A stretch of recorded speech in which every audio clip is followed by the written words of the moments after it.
Probably not. Which I can't wait to see. I'm just kidding.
Welcome to The Ride with Chevy and Nasty.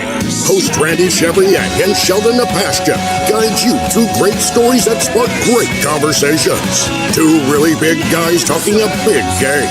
The boys are locked in and ready to go. Welcome to The Ride.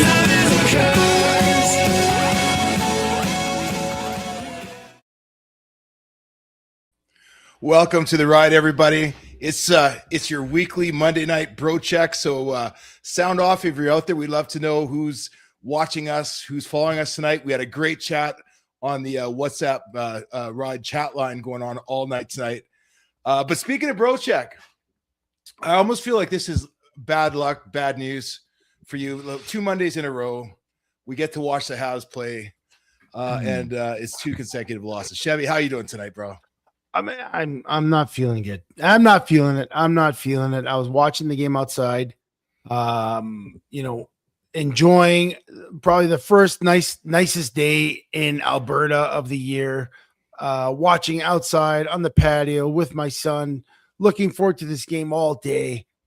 And, first game at home in the third round of the series against Carolina, you kind of missed an opportunity last game in overtime to put it away, and Carolina, a tough opponent, but we're in there with them the whole game. Even though we didn't get a lot of shots the last one, we're still there. If you're in overtime, you have a chance to win it. Any shot can win it.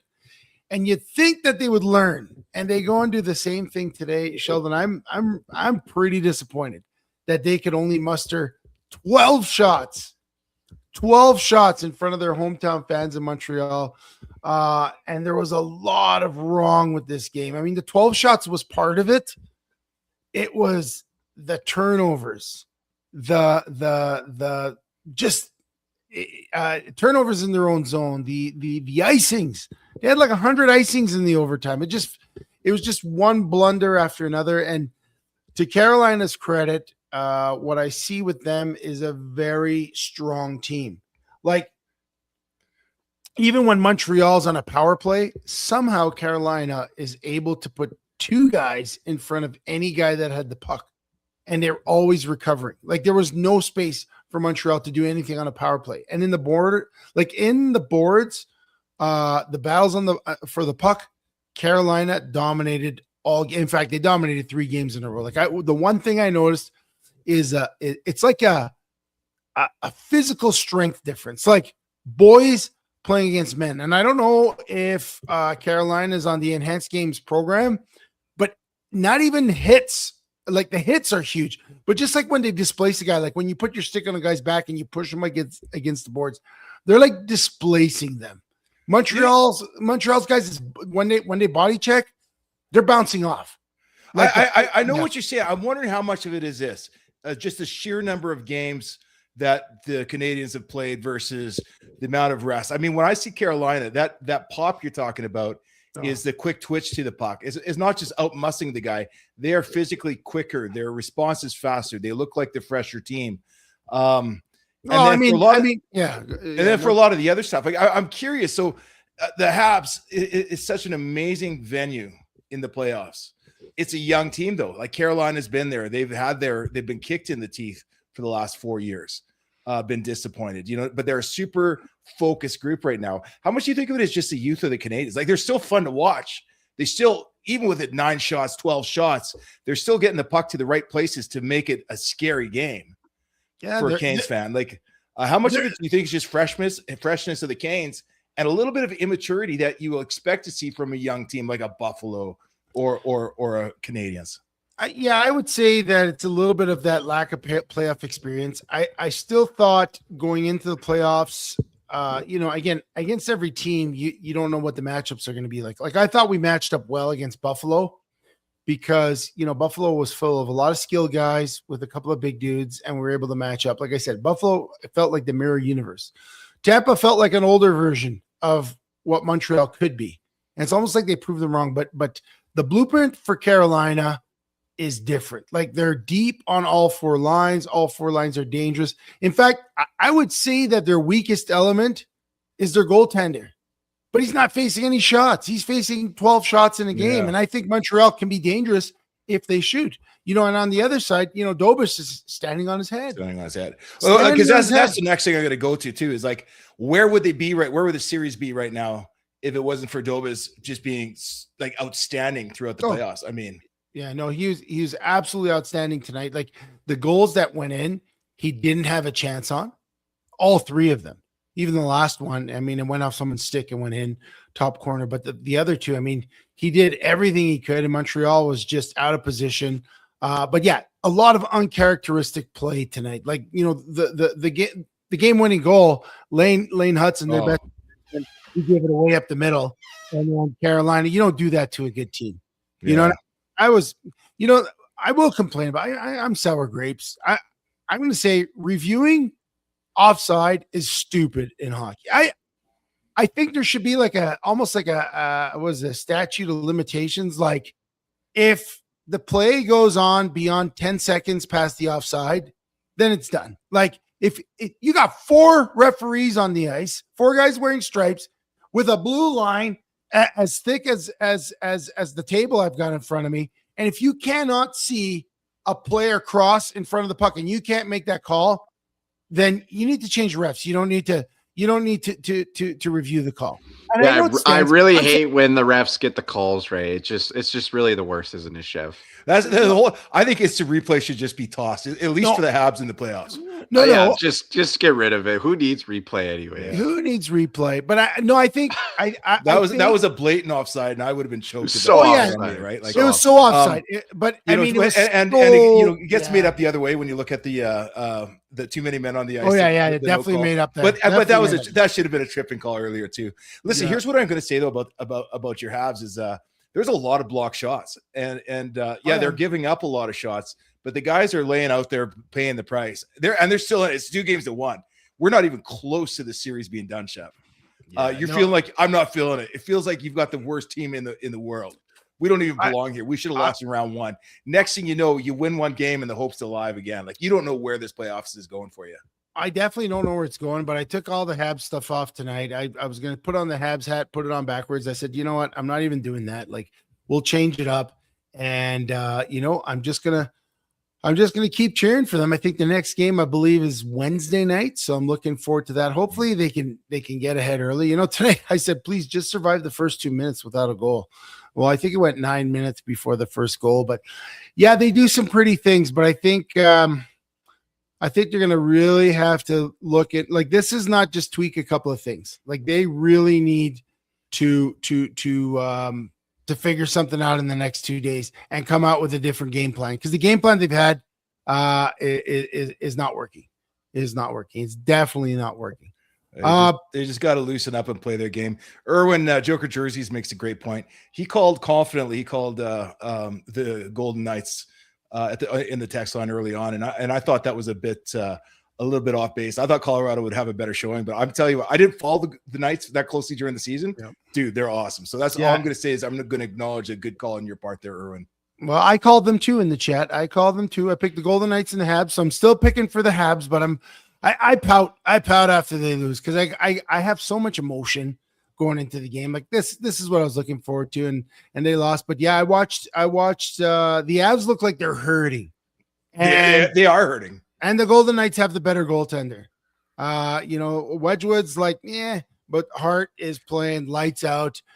Looks like the Golden Knights have that extra little emotional, whatever it is, spark. Marner's playing with some great intensity. Stone is playing with some great intensity. I know Trey hates the Golden Knights, but I have a soft spot for the Golden Knights. Yeah, I hate the Knights, but they're playing well. Like you said, Marner. Like Marner's been the best player in the playoffs this year, like for sure. Like he's Conn Smythe #1, and like I don't know if that's I always think he's been a good player, and outside of Toronto, I think he's been a good player. But like I think he's a gamer, and people don't really recognize it until now. And yeah, they're gonna take down the Avs. Like they're not coming back for 3-0. Like you're gonna face a really good team in the finals if the Habs do make it, Chev, because these Knights they're scary. Well, I mean, everyone's scary this time. The only ones that don't appear to be scary is the Montreal Canadiens.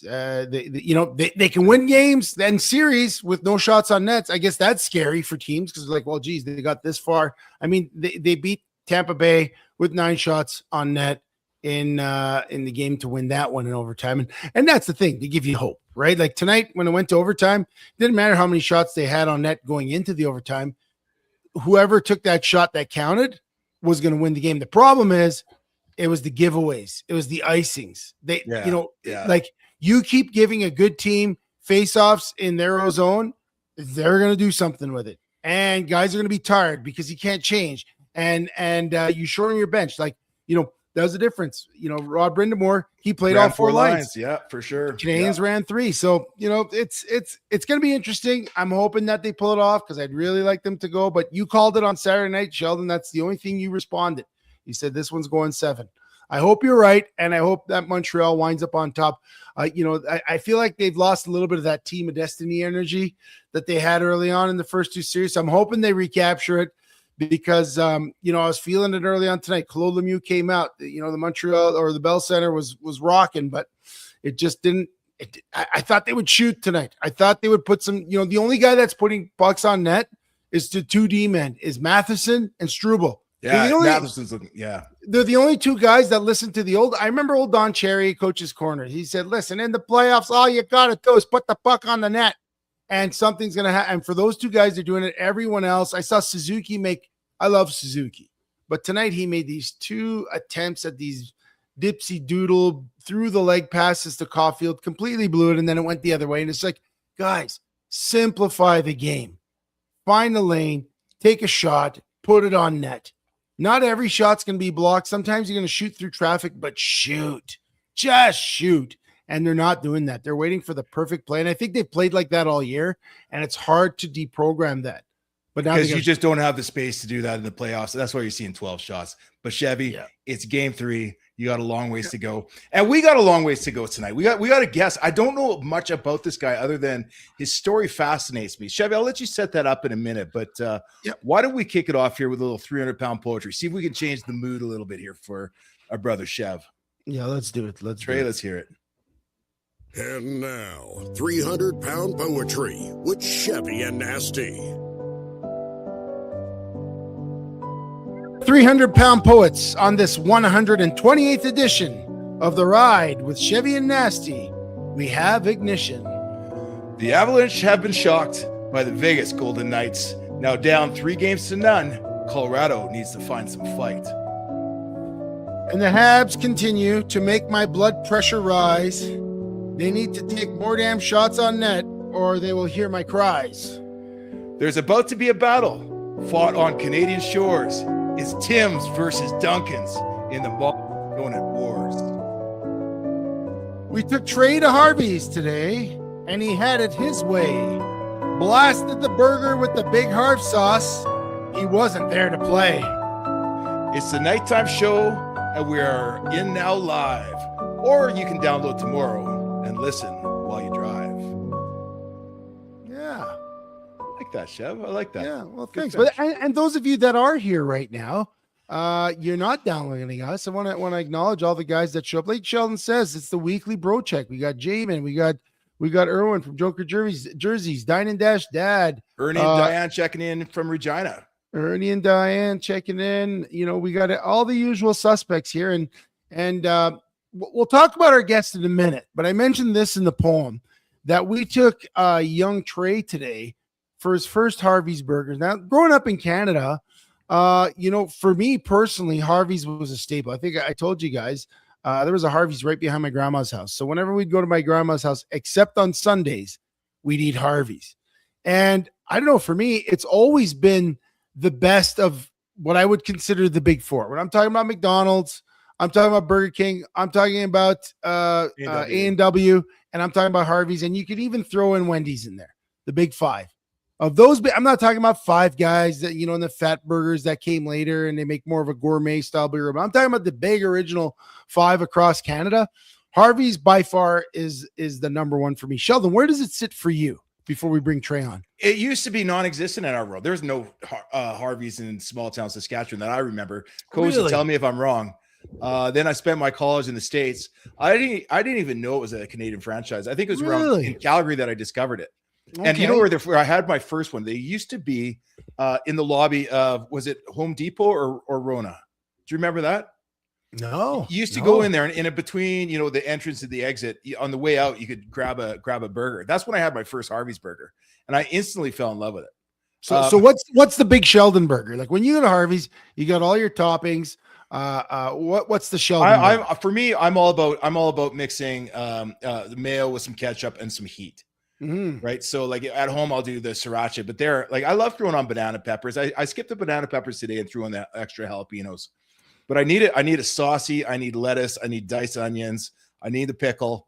And then I just need like a spicy mayo based sauce. And that's exactly what I had today, but I don't want to wreck too much of this because we did get some video clips. I'm not sure what all Trey is going to put in here. Let's bring Trey on. Let's bring Trey on first. Let's bring him on. Trey. Welcome back. We did your burger. We did Sheldon's. I mean, mine is pretty basic. Mustard, relish, ketchup, lettuce, tomatoes, extra pickles, and onions. That's all I do. That's the Chevy burger. A lot of pickles. Extra pickles. Yeah, extra. You guys will see. But so Trey, before we you got a video for us. Yes, what did you think of your first experience at you don't talk about it before you show the video. After you want to show, what do you want to do? Show the video first, or we can show the video first for sure. Okay. Anyway, Dine and Dash Dad never took his son to Harvey's, which I realized I never took my boys there either. Sorry, Dine and Dash Dad. But check it out here. Let's see how young Trey handles the great Canadian burger franchise. Okay, everybody enjoy.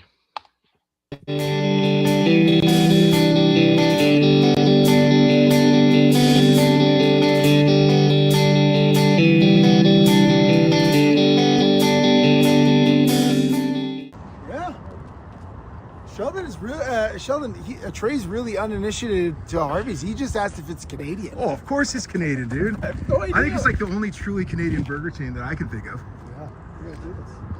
Looks like it's packed too. Well, you're about to find out. There might be a gift card.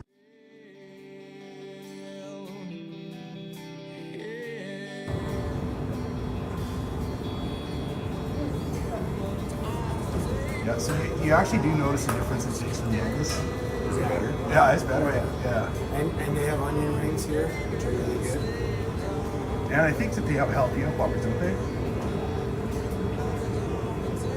I'm a pretty simple guy when it comes to my burger. You're gonna see the Chevy burger is pretty simple. Really? No, I'm like loaded up. For me, it's just a vessel for topping. You can order the double and carbs. I would order the big one. Well, I always get the double. Double, the second big part of Angus. Want a meal? With the poutine. Okay, and the drink? It's going to be, I'm going to do half Diet Pepsi, half root beer. This guy's so picky. You stay here. Okay, 1994. Dude, I just hear half Diet Pepsi and half root beer. I've never heard of that. Yeah, half Diet Pepsi and half root beer. Is that even good? It's great. Are you crazy?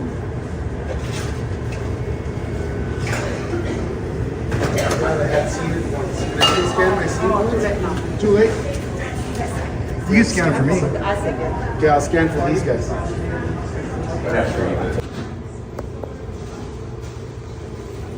Look, we called each other, but we're white and blue.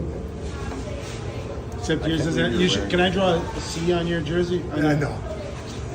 All Habs gear is hilarious. It's amazing. Did you go to work like that? No, I'm not working today. Oh, you have the day off. Yeah, today's my day off.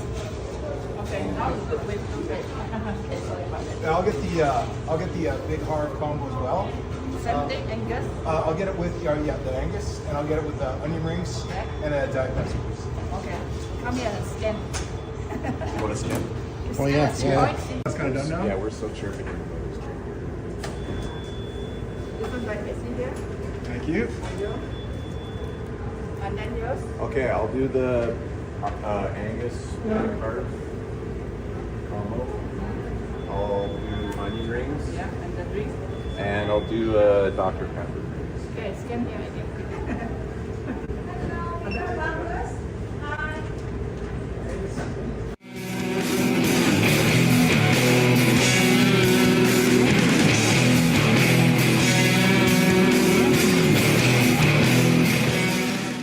Ketchup, mustard, relish.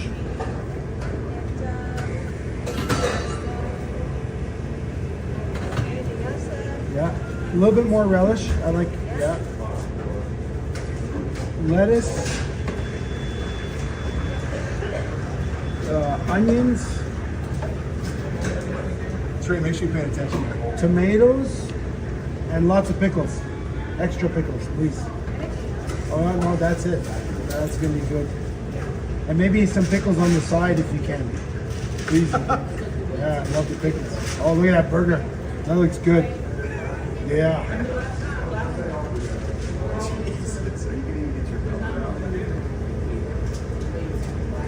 See that, Trey? That's how it's done. Thank you.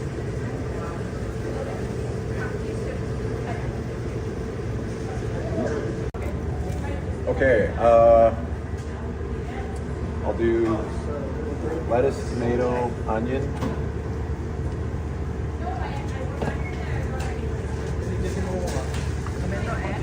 And I'll do pickle. I'll do 2 pickles if you don't mind, yeah. And I'll do some banana peppers too. And I'll do a bunch of Harvey sauce. Yeah, throw some on there. Oh, I forgot the hard sauce. Yeah, perfect. Thank you.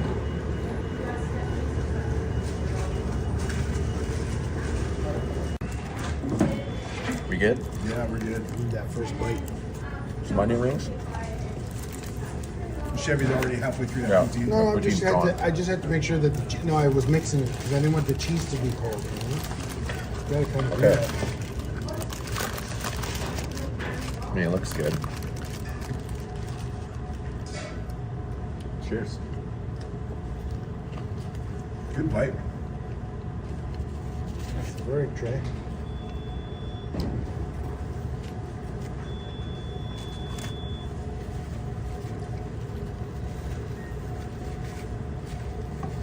It's not bad. It's better than I thought it was going to be. Yeah. See, that surprised me because like the kids all are being told that these are very good burgers. These are amazing burgers. Yeah, better than I thought it was going to be. Angus, that was a good choice. How's you rank next to like a McDonald's? Oh, it's way better than McDonald's burger. McDonald's burgers are terrible.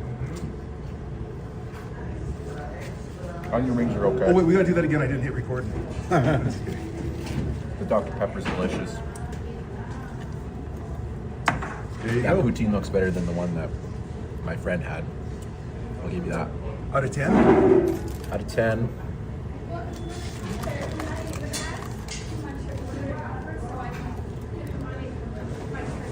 It's well cooked. Looks good. It's a lot better. Like, I would give it like an 8. That's a lot. Honesty. Yeah, it's a lot better than I thought it was going to be, actually. I would go here again. Better than Dawn's. NW, Dairy Queen. Better than all them. For sure. Trey burger. What's the Trey sauce burger? What is it? So what do you? I just loaded it up with Harvey sauce. Which I forgot. I forgot the hard sauce. I never used the Harvey sauce.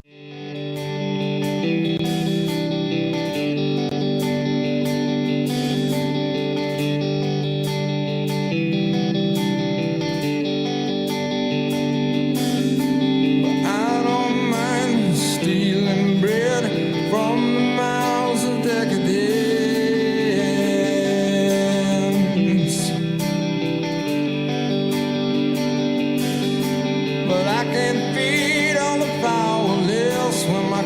cup's already overfilled. Yeah. But it's on the table, the fire's cooking. And the farm. He gave it a solid 8 on 10. Solid An 8 honest on- 8. Yeah. And An you know honest what? eight. And you know what? Looking at those burgers in the video, they look good. Like Yeah. those were big burgers. Like if They were, yeah. if we did the exact same video for like a McDonald's burger, it would be look like a floppy patty. Yeah. Same with Burger King, be sloppy everywhere. Same with Wendy's. I don't even know what a Wendy's burger looks like. But that was a good little outing. Great job putting that together, Trey. I'm glad you loved it. I loved it. I loved my burger and poutine. Sheldon, did you like yours today? Oh, I burped like 2 hours later and I was ready to go back for another one. Well, you know what? Yeah, I'm real quickly though. I got to touch on a couple of things here. I don't know if you guys picked this up. Chevy, your drink order. I'll get a root beer and a half root beer, half Diet Pepsi, please. I've never heard of that before.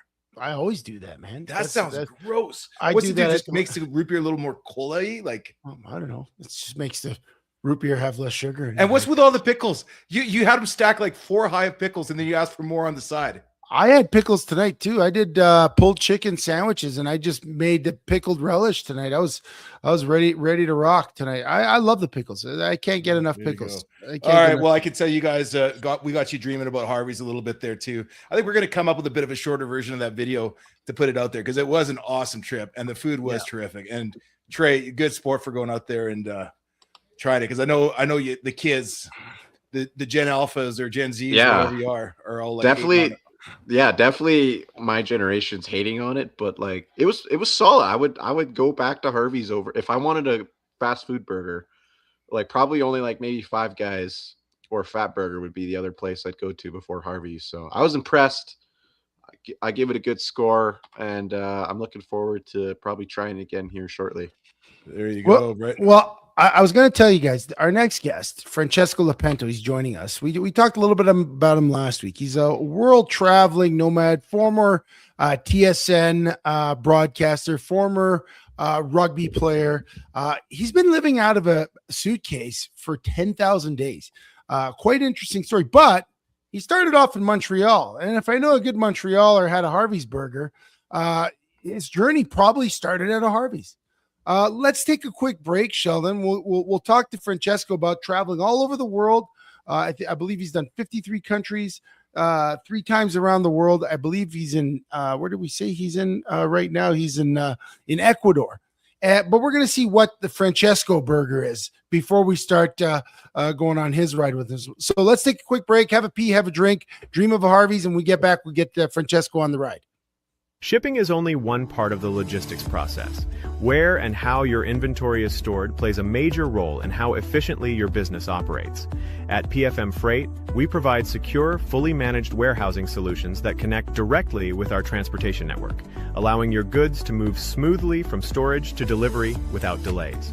Our facilities are operated with the same precision and oversight we apply to every shipment, giving you confidence that your inventory is organized, protected, and ready when it's needed. By keeping your warehousing and distribution under one provider, you eliminate communication gaps and create a more streamlined, reliable supply chain. Visit pfmfreight.com to learn how our warehousing solutions can support your business.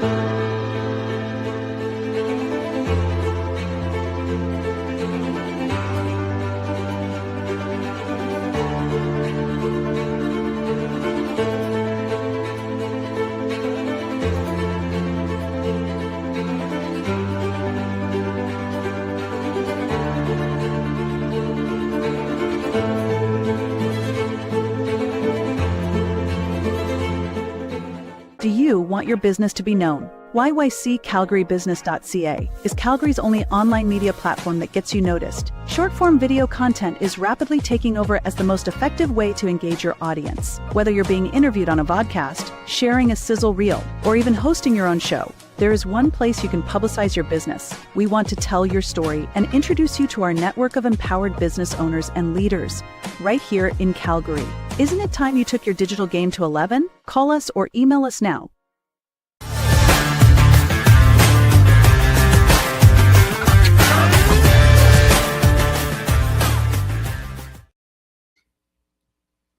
Back to the ride, guys. Thank you for joining us every Monday night, 10 p.m. Mountain Standard Time. Brought to you by Performance Freight Management, We Drone Real Estate Media, and YYC Business. And again, you can find us anywhere you get your socials or your podcasts at Chevy and Nasty and on the Sideline Sports Network. Our next guest, Sheldon, he's been to, I'm reading it off the email, 59 countries. 6 continents, 9 times around the world, and has been in more than 350 cities. He's a digital nomad. He's been on the road for 10,000 days. That's I was trying to do the math. How many years is that? But he's been living out of the luggage for 10,000 days, originally from Montreal. So we're going to bring our next guest on, Francesco Lepanto. We're going to finish off our conversation from the last segment. Want to ask Francesco, what is the Francesco burger at Harvey's? Francesco, welcome to the ride with Chevy and Nasty. Can you hear us? I hear you fine. Can you hear me? Yeah, loud and clear. All right. A little hola, man. From the Andes Mountains, just south of the equator, in the country number 59 in the city of Quito. Almost 10,000 feet up in the mountains. Oh my goodness. So and how long have you been in Quito for?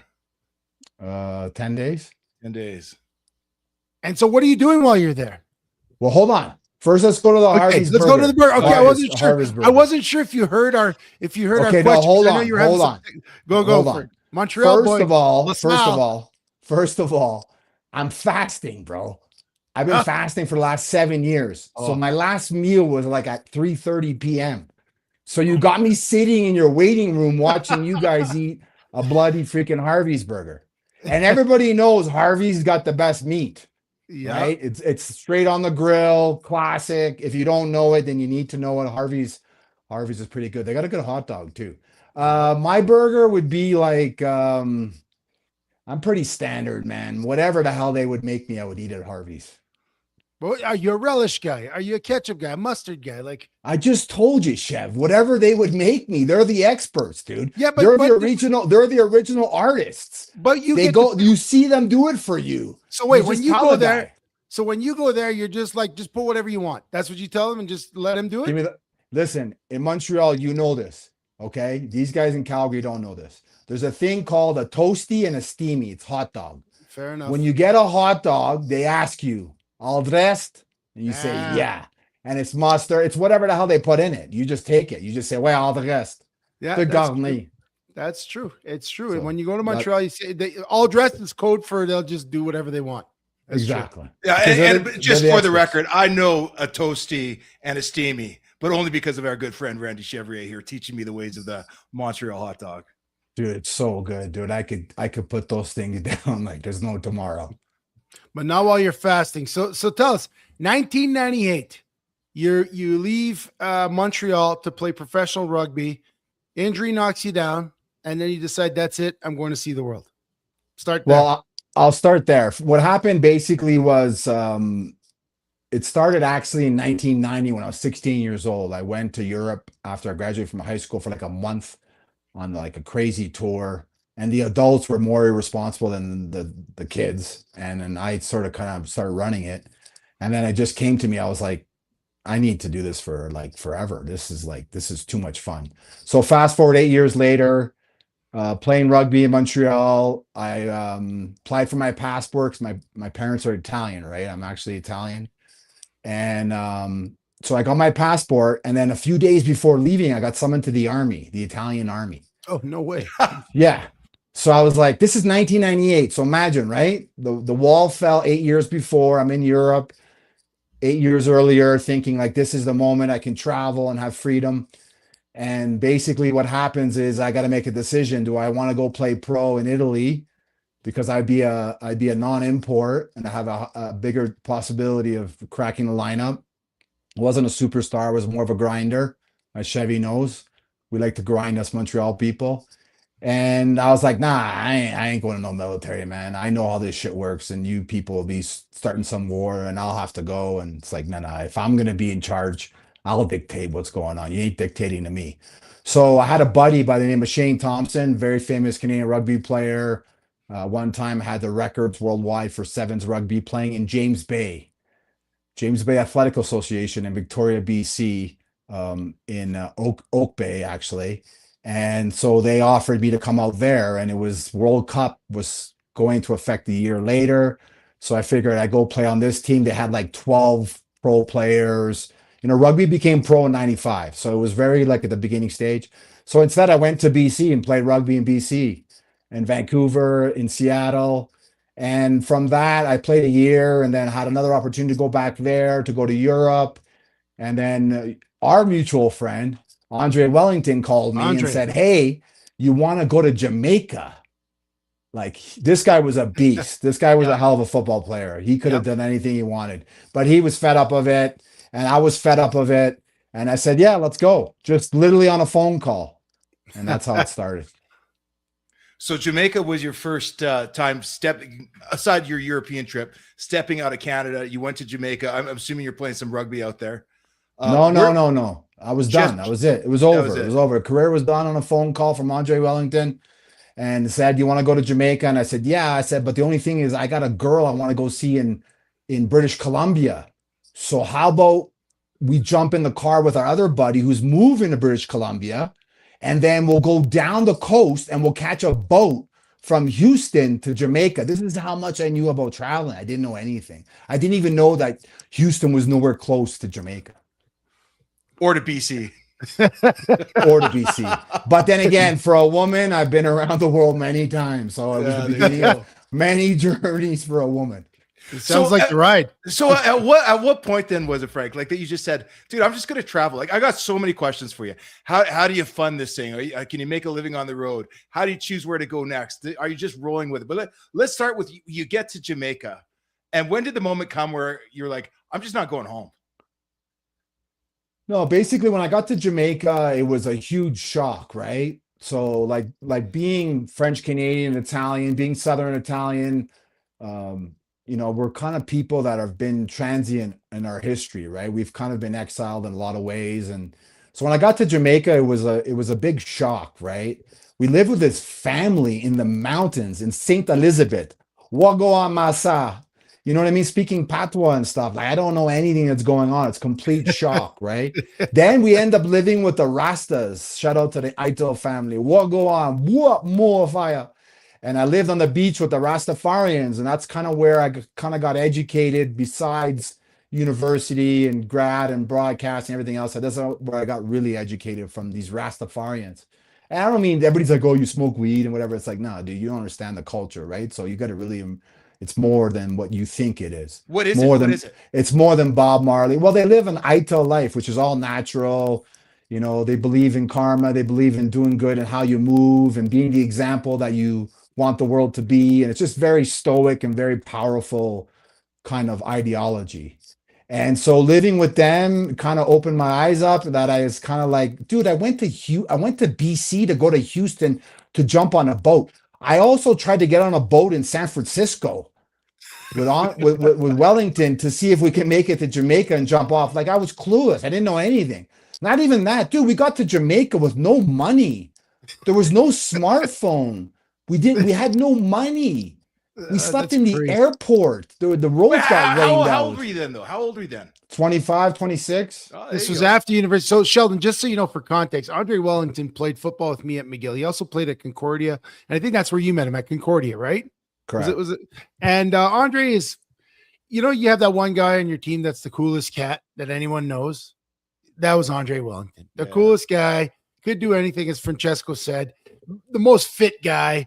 And just could have done anything. I think he works for, does he work for Saab now he lives in Sweden. He lives in Sweden and does something, project manages jet fighters or something. Real smart guy, real cool dude.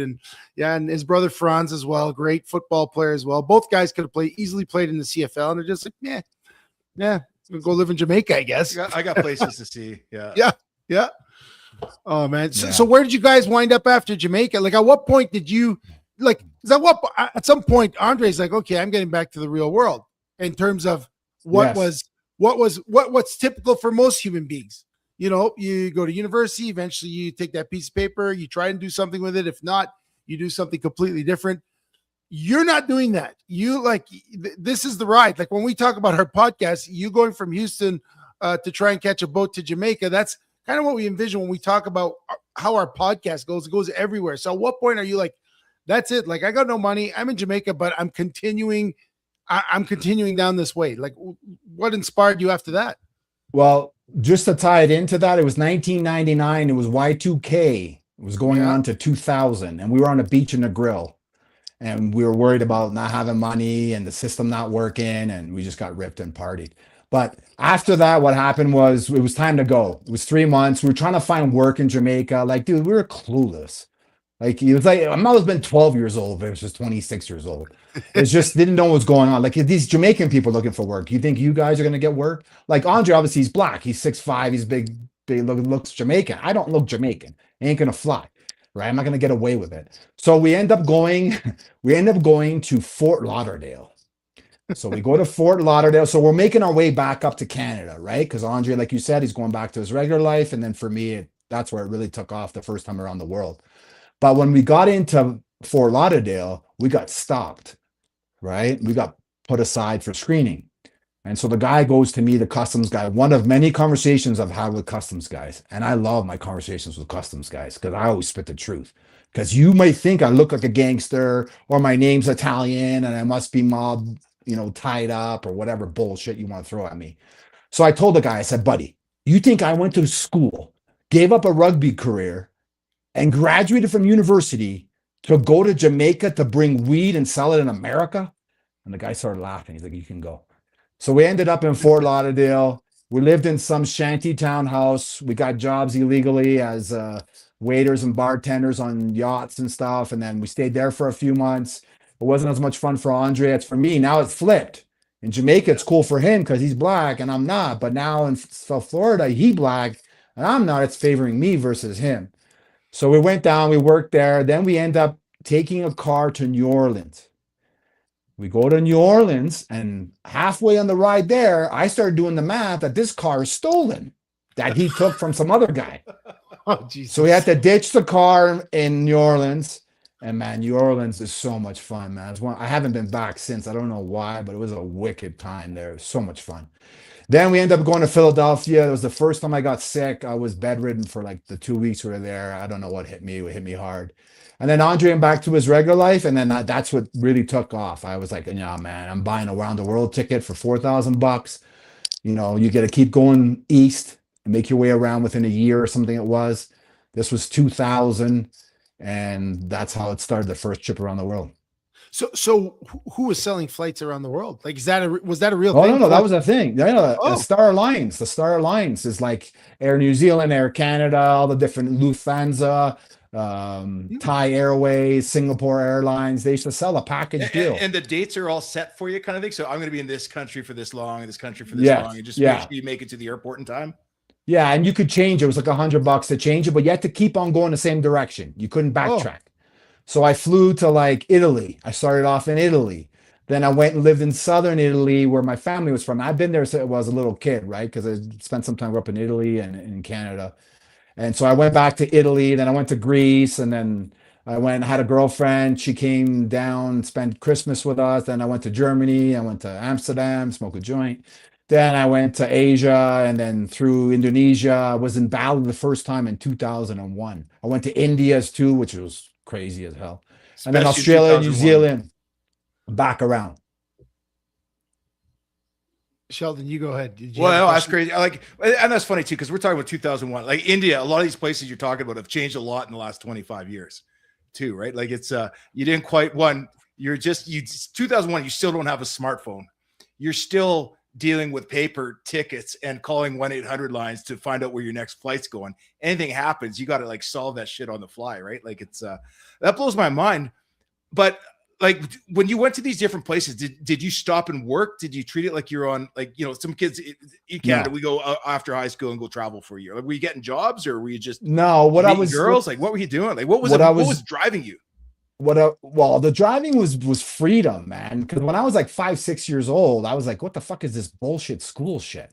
Like, I just never got the concept of sitting around in a class with a bunch of walls and I can't see outside. And from the time I was young, I was already on the know of like, nah, I ain't doing this. Like university and college and graduate school, all that's rugby and broads and having fun and partying. Like, let's not kid ourselves, right? That's what it was. What I used to do I've only had steady income the last 3 years. Okay, so 10,000 days is 28 years. The first 25 years, I used to work. I used to stay in accommodations that were grimy, shared, whatever it was, on the couch, on the floor, whatever it took to save money. Work my ass off, work 2, 3 jobs, save the money, and then go. That's how it all started. That's how I got all the grind going. And it's very interesting because, I mean, I think you're living right now, or you've been living that life that many of us would say, oh yeah, I would trade it all just to do that, right? But at some point, reality kicks in. Then it's not easy, and it's not just like you said. You're staying in grimy places. You're doing some stuff that, I mean, sometimes you're just trying to survive, right? Were there some really hard times for you, and like, where did those hit you in this last 20-year, 10,000 day journey? Oh man, there's so many of them, dude. Like, they have cat lives. My friends call them Lepanto lives now. Cats don't even have a chance with me, dude. I should be dead at least 30 times. Oh wow. So the first one was India, 2001. I was trying to go to India sooner. Like, these are some of the things, like, I've tried to come to South America 7 times in 28 years. The first time I landed here. So some things that you're like, you start to understand there's other things in play here, right? So I'm not in complete control. So the first time was India. I ended up getting there in January, but towards the end of January, I landed in New Delhi and had there's nothing, man. There's an email. So I'm like, I don't know where I'm going. I don't know what I'm doing. I got nothing reserved. I don't book anything ever. I just roll in. So I rolled into India. I get taken for the first night with some girls. We get separated. Like, I'm just scared. I don't know what's going on and stuff. I end up paying $90 US for a hotel room, which is like today would be $9,000. Like, it's that kind of crazy kind of money back then. And anyways, what happened was I ended up I wanted to go to Rajasthan, which is to the west, the desert. And I took a train with this, at that time, well, still now, there's Israeli soldiers, super cool guys to hang out with. And we took a train and we were going into the train, and then we got off the train, an earthquake hit, and there was like, I don't know, 50,000 people dead or something. Roads were opening up and people were freaking out. And I was asleep on the train. I didn't even know. We didn't even know there was an earthquake. Oh my God. So that was the first one. Then a few months later, I end up in southern India. I get rushed to the hospital again by my Israeli soldier buddies. And I had like a bacterial infection, which was the beginning of like 17 years of being sick till I started fasting. Yeah. And I had like, my stomach was like, I was like 9 months pregnant. It was crazy. So, I mean, those are just a couple of them.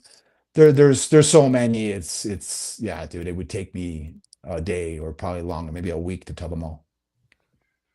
Wow. So right now, so how many, you said 59 countries. Yeah. Like you've seen the world, dude, in a way that like a lot of people haven't ever seen it. And I love what you said with driving you, just freedom. You don't strike me as the kind of guy that would do well at a 9 to 5. Oh no, I tried that once when I graduated. I had a 6-month job for my buddy's dad. Yeah. And man, dude, I got like a bat shot out of hell. That was like summertime making the money to take off again. No, I can't do that. I can't. Dude, I didn't even want to do it in school, dude. Dude, in school, I used to go get the milk and shit. I used to hang out with teachers. Go get the milk. I remember, yeah. Yeah, I used to go get the milk and hang out with teachers and stuff. I didn't sit in class and shit. I was already running a racket when I was a kid, knowing that this is bullshit, that I got to go to the stupid school. This reminds me that, I don't know if you ever heard that parable or metaphor, whatever, where, you know, this rich guy goes down to, call it somewhere in the Caribbean, Jamaica, and is talking to a guy and saying, you know what, if you actually applied yourself and got a job and saved up all your money, someday you can live in somewhere tropical, have a fishing boat, and just go fish for your own food and not have a care in the world. And Buddy's been doing it his whole fucking life, right? Like, now I think you're taking a little bit of a harder path, but I don't think there's too many guys out there that are sitting there, well, how the fuck did he do that? Why did he do it? Dude, I know why you did it, because you are just, that's as free as you can get. Yeah. But I wonder, out of those 10,000 days in a suitcase, and I'm sure you got some stories that you can't even tell on the show, but I'm sure there's a lot of stories where there had to been some nights like, dude, I just got to come home. Like sick in bed in South India, dude, bacterial infection. Like what was it that kept you from coming back home? Or have you come back home for anything more longer than a month or two, or? No, I mean, basically in the 10,000 days, I've been nowhere longer than 6 months, right? So there's been some hardships where I've had to go back, or I've had to go back for some schooling or whatever else for a few months here or there, or get some money going. Or, I spent a lot of time in Toronto. I worked in satellite radio, TSN radio, which I got canceled from back in 2010. So this is my first appearance. That's when the cancellation started, right? Like this is my first appearance on anything because I own the show. Yeah. You understand? I was executive producer, host. How could you cancel me? I own it. Like, I was always about taking control. It was always about making sure I could say what I want to say and do what I wanted to do. That was from a young age. I was always like that. I wasn't into the whole like being told what to do and all that. No. That was nonsense to me. So yeah, there was different times that I went back for different, for a few months here or there. It wasn't continuous. What was continuous was having, at the time beginning 2 bags, then it became 1 bag, but living out of luggage, like not laying roots, not staying anywhere longer than 6 months, not, having an apartment, not getting furniture, not getting a girlfriend, not getting engaged, always being ready for the next trip. So let me ask you this. If I could ask you this question though. Okay, go so ahead. A lot of guys so you've got the pro sports background. You've been in front of the microphone being interviewed. You've run the shows. You've been in front of the camera, behind the microphone. Like, did you have along the way, did you ever say, you know what, I'm just going to turn this into an Instagram career. I'm going to be an Instagram guy. You don't strike me as one, but do you have a channel? Are you like documenting these travels and these stories? Yeah. Yeah. So my brand's Trey Lepanto. So, Che is after, people know it from Che Guevara, but it's actually from the name Francesco. It's different in Argentina, but it's the same, Franche. So they call me Che. It's kind of what I built. So it's called CHE Lepanto, Che Lepanto. So I have Facebook, which I've been logging this since 2007. And then on there from 2007 till today, it's been kind of like the archive. And then from 1998, to 2007, I have all the pictures that I took because I knew people would be like, oh, you didn't do that.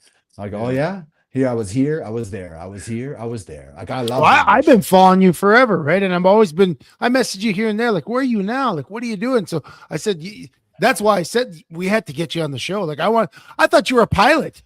I was like, I mean, you follow people online, but I'm like, he's got pictures in planes. Pictures with PK Subban, Nelly Furtado. They're in private jets. I'm like, what's going on here? I said, I got like the most interesting guy on my feed is you. I just assumed you had a warrant and you couldn't come back home. But yeah, you're working in Toronto, so yeah, crazy. Yeah, no, it was. It's when you have this kind of lifestyle and you have no schedule. You never need to get up every night, Saturday night, every morning, Sunday morning. And when you're willing to like grind it out, like, dude, I lived in New York once for a summer. Right after the pandemic, I slept in my buddy's closet in Lower Manhattan for 3 months because some bureaucracy BS jammed my business stuff that I got running. I won't get into that, but I was like, I don't care. You ain't going to stop me. I always said it. I'll sleep on the streets. And it never happened. Thank God. It's pretty rough, but I've slept in closets, floors, like you. So tell me, what was COVID like for you? Were you in Canada for any of that, or? I just got back from going around the world. Dude, I was one of the first ones to have it. I was in China a few months before. I think I might even be the initial spreader for all I know. Because I remember when I heard about the date, it was January 25th or something. I can't remember the start date, but it was the start date. And I was doing the math going, that was kind of the first day I was here. Like, you know what I mean? Like, what the hell? So I'll tell you what too, because that was crazy. Because even that fall, like I had kids that were in elementary and junior high at that time. All that fall, they were sick. I mean, starting from November to January, it was already here. Kids were already getting sick. It was getting passed around. We just didn't know what we had, or we didn't have a name for it yet. So we just treated it like a typical flu. Yeah. Well, you know what? I had. So let's go back. Because I lived in China in 2002, 2003, which was COVID number 2.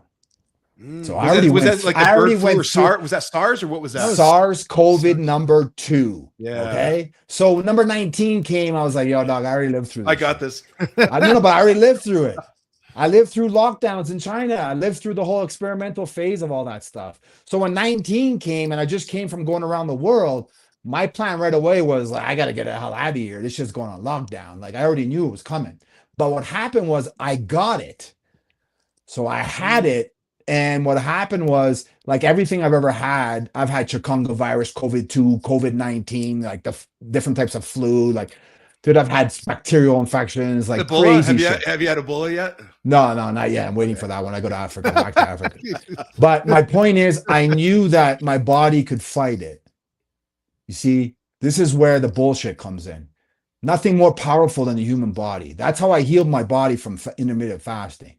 So at the same point, when I got it, I laid in bed for a month in the fetal position in an Airbnb in Toronto by myself.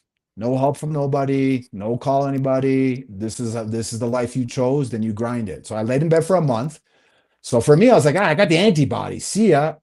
So at that point, everything was locking down, right? As it started March, whatever it was, mid-March. March 13th, so, Friday. Yeah.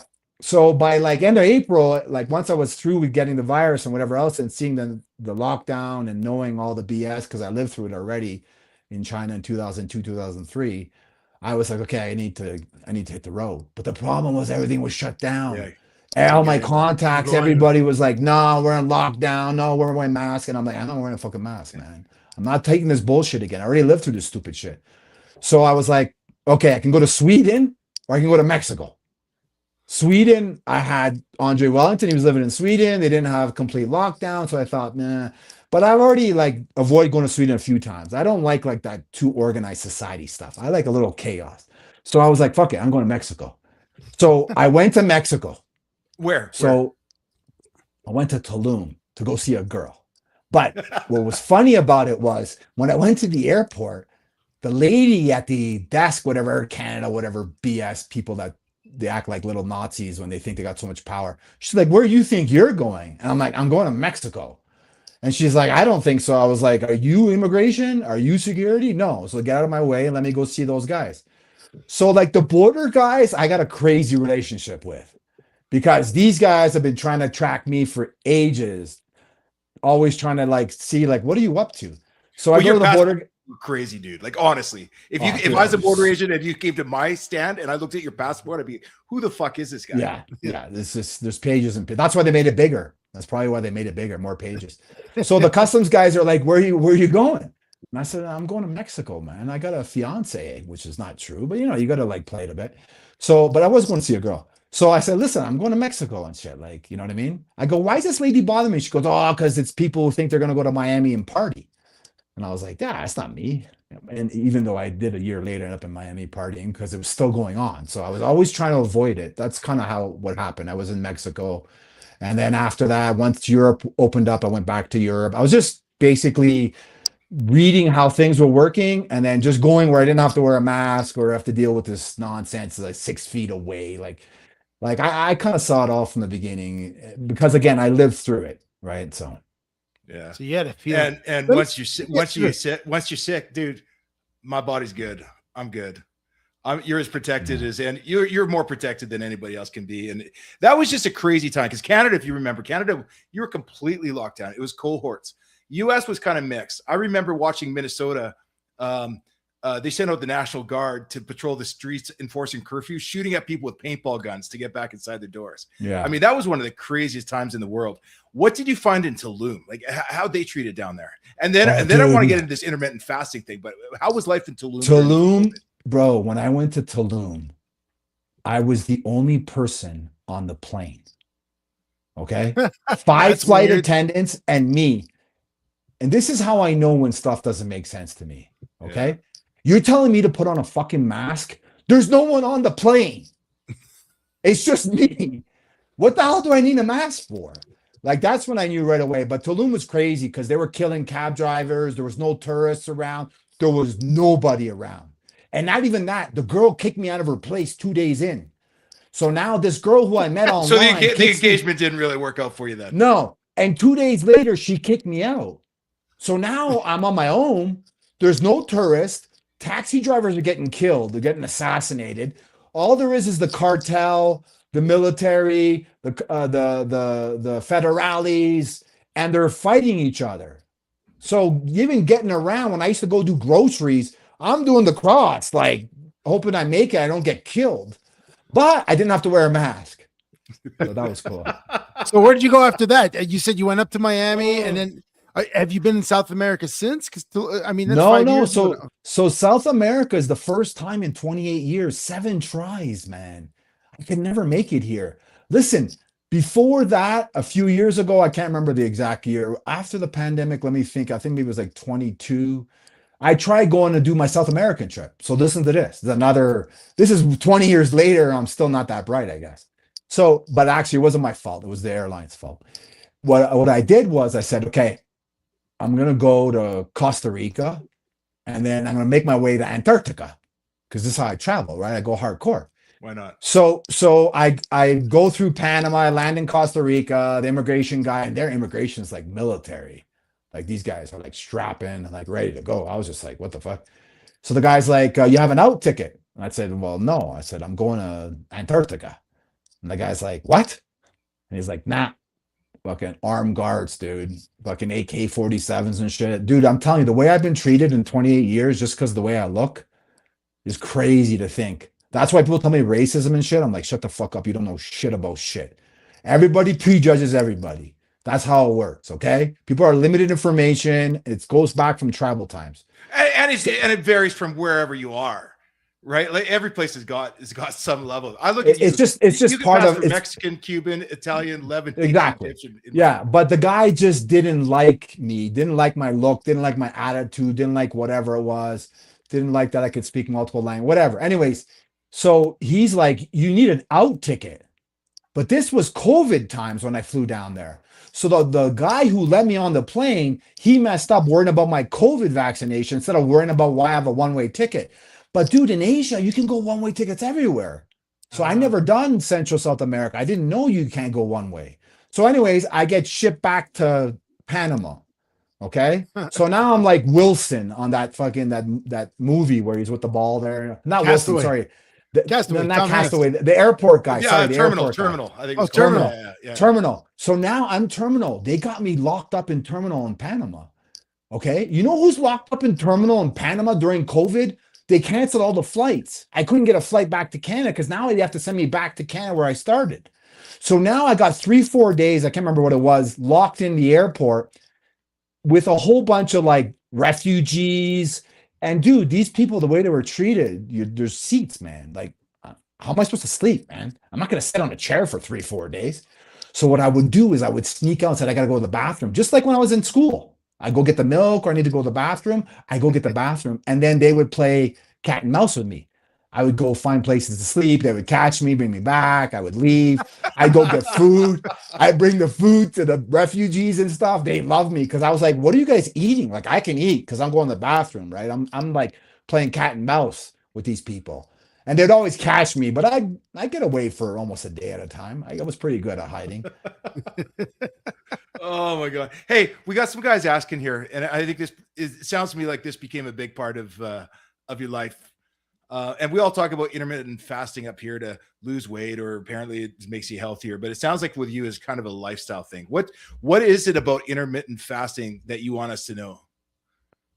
Well, basically the body can heal itself. Get away from the drugs, man. Get away from pharmaceuticals.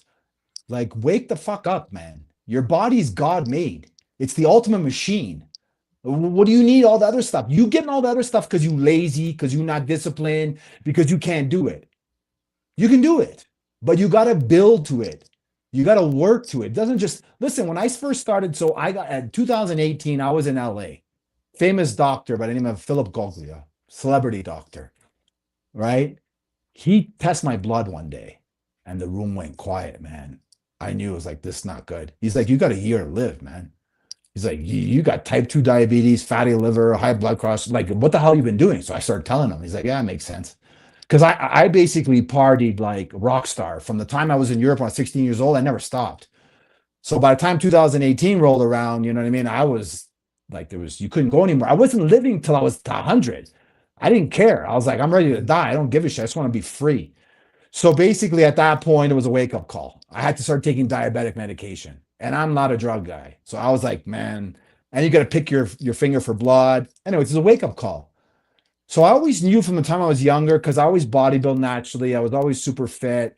I always took care of myself. But being on the road, forget about that. It was all about body health was the last priority. So that's where it started. I started doing 14-hour intermittent fasting. 14 hours, man. And you got to understand, I'm like 195 now. I was 260, 270. When I was playing rugby and stuff, I was 215, 220. But, you start partying, the weight comes on. So at that point, I started with 14 hours and I was dying. I mean, I would count the minutes to make it to 14 hours. Like, I'm Italian, dude. We like to eat. I'm in Montreal, as Chev knows. We like to eat. Food's some of the best food in the world in Montreal. Yep. So I started with 14 hours and it took me, I don't know, it took me like 5 years to get off of 14, then to go to 16, then I went to 18, then 20, and then OMAD, which is 1 meal a day at 24. Then I started going to 30 hours a day. So I just kept on trying to like tweak it and find it, whatever else it was. So what are you at now? What are you at now? Now I'll do OMAD at different points. Once I got to the 16, it became kind of easy. It becomes mental. And I do between 18, I don't know, 16 to 20, I guess would be the range. I'll throw a 30 in once in a while.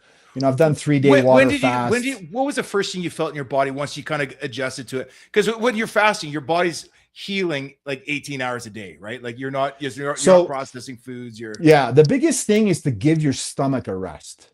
That's the biggest thing. So what happens is, this is why I'm so against drugs and pharmaceuticals and all that stuff, because your body is naturally, it's the greatest invention in the world. Okay. Fasting's been around, bro. I didn't come up with it. Okay. It's in the Bible. It's in different scriptures, different religions and cultures. I've lived through all of them. I've seen them do it. I've lived in Muslim countries where they fast for Ramadan. I've done Ramadan. You see what I'm saying? So I did all the different things. What happens is it gives your stomach a break, man.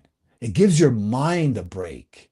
It lets you just drink water and just let go and just let your body clean itself out. It helps your digestion. It helps going to the bathroom. It helps everything. It helps your clarity in your mind. It helps get away from inflammation. Oh, wow. All these things you can't make money from. Yeah. Oh, that's why they don't promote it. So if you're looking at doing it, now you got ChatGPT. So you got AI. You can use AI. AI will help coach you through it. Don't be completely on it because it's a little wacko sometimes. But basically start with 14 hours or start with 12. You can't do 12 hours? Like, of course you can do 12 hours. If you eat 8 p.m., you can wait till 8 a.m. Now, 12 hours doesn't give you a lot, but, start there if you can't do 14. But it's also pretty amazing. I imagine also you don't strike me as a guy eating a ton of sugars or are you watching what you eat as well, or do you just eat whatever you want when you go? Good question. And Nasty's got the questions. This guy, dude, I'm interested. He's all in. I feel like I'm watching a podcast that I get to ask whatever. Yeah. I just wanted to hit play. I like it because it's hard to talk to people. That's why I don't do podcasts. I did it because of Chev, so because Chev was always cool. Chev was always. I remember when I was in radio, I went to see him play in Hamilton, and Chev was always come on the show. So that's the only reason, or else I wouldn't come on, dude.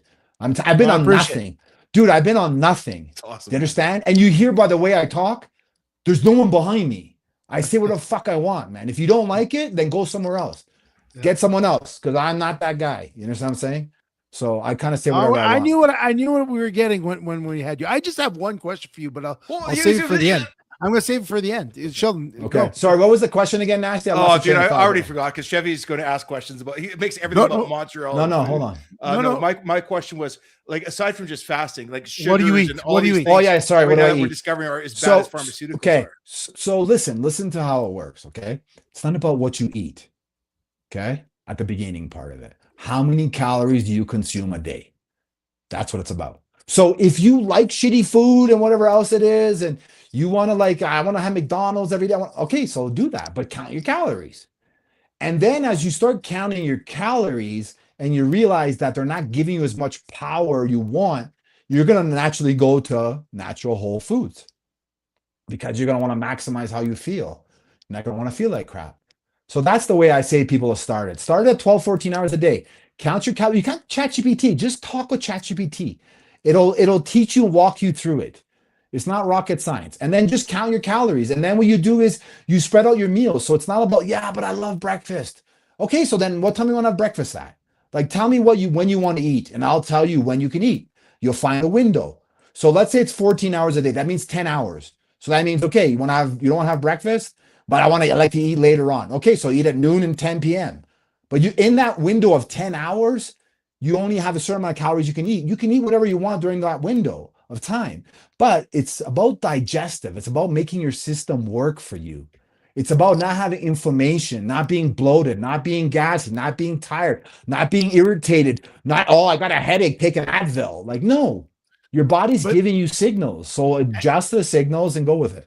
And I was going to say, what's interesting, because North America is the food excess culture, right? Like in North America, the processed foods, the way food is made, it's made to sell more food. And I did a little fast. I think it was January through February where I was fast. Like I wouldn't eat after 6 p.m. and until noon. And I was doing pretty well with it. And when I found, and I'm 285 right now. I've actually had a hard time after the fast. I've had a hard time dialing it in. But what I found is that when I am fasting, I'm not as hungry as when I'm eating a lot. Like when I'm eating, like right now I'm in this mode where it's like, I'm watching the Habs play, I'm eating, I'm buying ice cream, I'm making pulled pork, I'm emotionally eating the way we do, and I'm still hungry, and I'm snacking, I'm hungry. When I'm fasting, when I was fasting, I have that last meal at 6 p.m. and I'm like, okay, that's it. I have a drink of water, whatever. And then the next day morning hits and I don't need my eggs. And I'm like, well, when am I actually going to be hungry? And usually right around noon, I get a little hungry. I eat my meal, thinking I'm going to be, and then by the time that dinner time comes where I'm going to have that last meal, I'm actually not even that hungry anymore. And it's funny how that works. And you talk about the losing weight and your body kind of changing. And there's got to be something to that too, that the way we react to food also prevents us from attaining those health goals, those fitness goals and all that. Guys, remember the kids in the front of the class when we were in school? Maybe I don't think Nasty definitely wasn't one. You weren't one. I wasn't one. Maybe Trey was, but probably not even. Those kids that sat in the front of the class that were super smart, what do you think they do for a living now? What jobs do you think they went to get? What happened when the tobacco industry scientists lost their jobs? They went into food. Okay. So everything you're putting in your body and everything they're making you consume, which is not real, is to make money. It's a business. So that's what it all is. It's just you emotionally eat, but those are things that are addictive within the body, like that make you want more, like Diet Cokes, like Nasty getting the Harveys and on the 14 burgers, 6 fries, and make it a Diet Coke.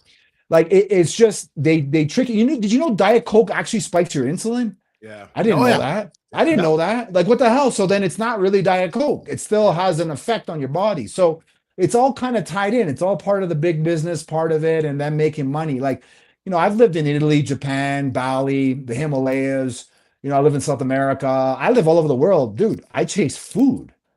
Like people are like, why did you go there? I'm like, the food's awesome. Like here, the food's unbelievable. It's all natural, real strawberries, real bananas. Now, over time, it's starting to affect a lot of different countries. You know what I mean? It's starting to hit there more and more. But yeah, Chef, it's natural. It's North America, man. It's a fast go society. You want quick food. You're lazy. It's not just the business part. It's also the people's part. It's also the people listening to us and people that are. You're part of the problem. We all are, because we consume the shit. If you didn't want to consume it, then they wouldn't sell it. Like everything else in our worlds, right? Like you get that automatic hit of, I feel good. I'm doing well. I can eat whatever I want. You feel good.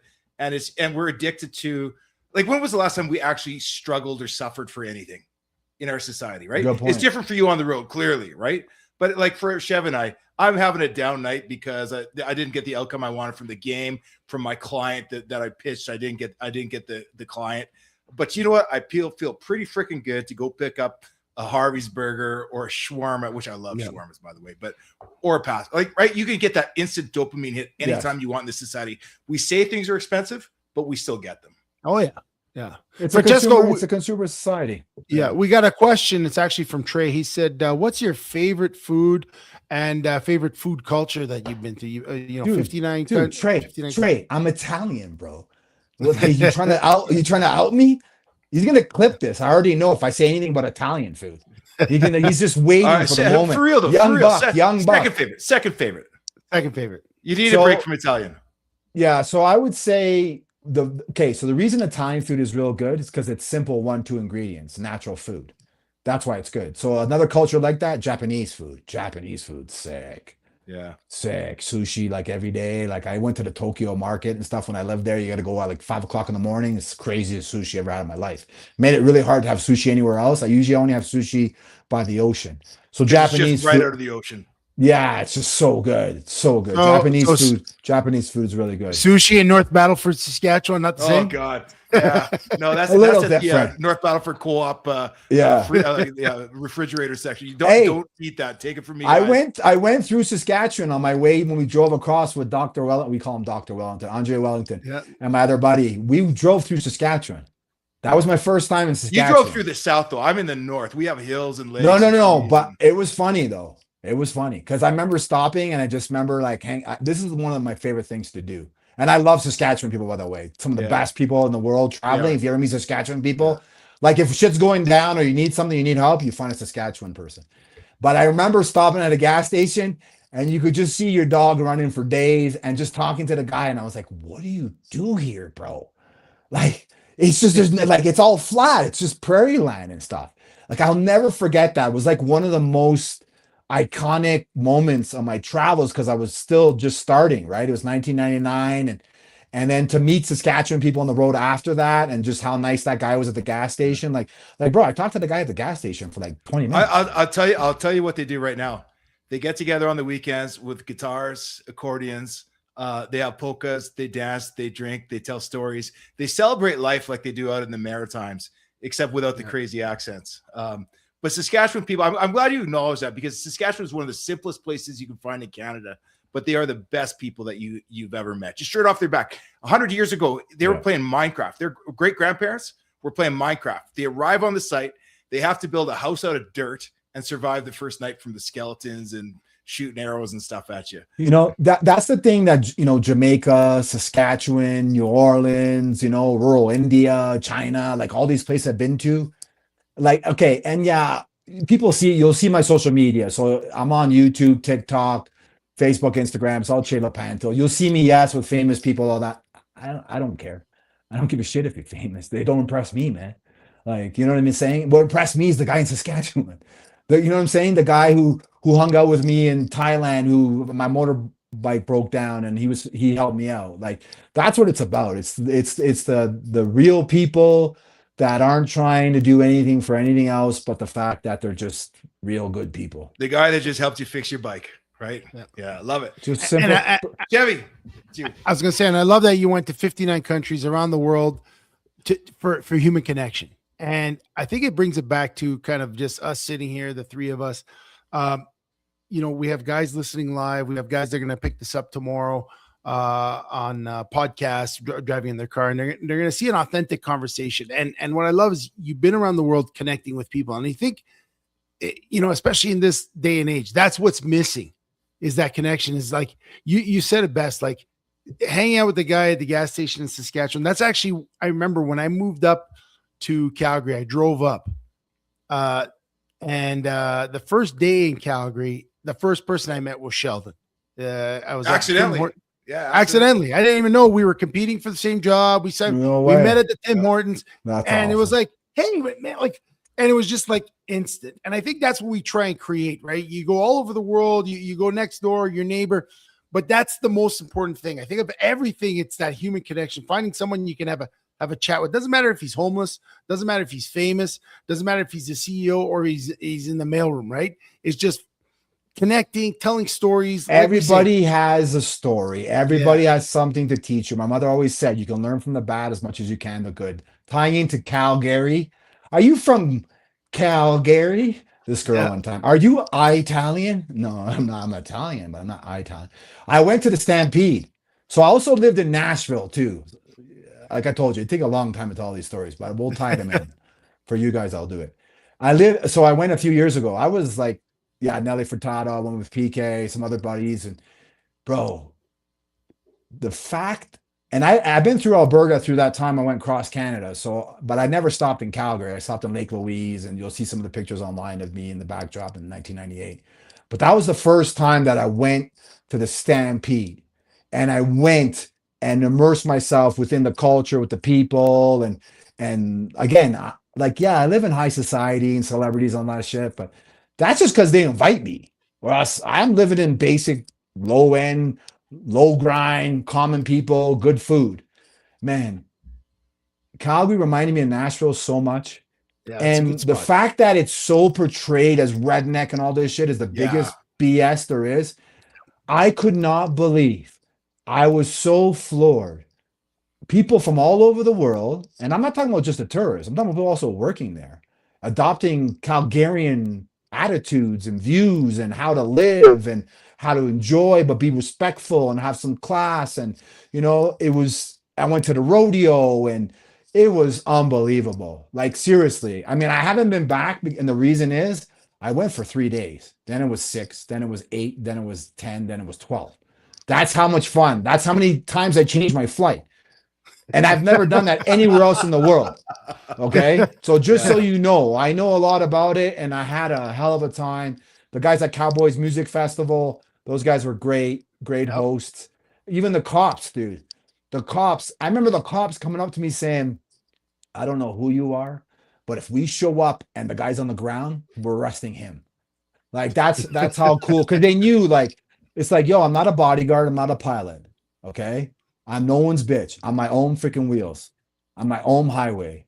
You may take me and judge me for whatever you are, but the people who know, the people on the street level, the cops, whatever, they know like, yo, this guy's not to mess with because I'm 2-3 steps ahead. Like, bro, I put coins at my door, even though the door is locked, because if you open the door, it wakes me up. Why? Well, because, man, who has the key to this place? Who has the room key? Tons of people have been here before. So I'm always 2-3 steps ahead, but I just loved it. I loved Alberta. It's so beautiful. And I love Calgary. It's really, really a great place. So let me ask you this. Montreal boy, Italian boy, you're going around the world. It's 10,000 days gone. I mean, most Italian families, they want you back. Parents, family back home in Montreal, anybody? Yeah. So that's a good question. The Italian guilt to get back home and, marry a nice girl, Francesco. Yeah, marry a nice girl, get a job. So part of that is a very good tie-in. Man, you guys are like really good at this. Like these are awesome questions, awesome tie-ins. And also thank you for having me on. My mother died in 1994. So when my mother died, I grew up around a lot of death. Like as an Italian kid growing up, summertime, weddings, wintertime, funerals. So it was just every year someone was dying. That's kind of the reason too, like at school thing and all that. So when my mom died, I was 20. So at that point in an Italian family, she's like the leader. Yep. She runs everything. Okay. So when the leader's gone, it kind of like everybody goes their own separate ways. So that's what it was. If she never died, I wouldn't be living this life. I'd be married with kids. I'd be living a traditional Italian life and all that stuff. I would have never done it.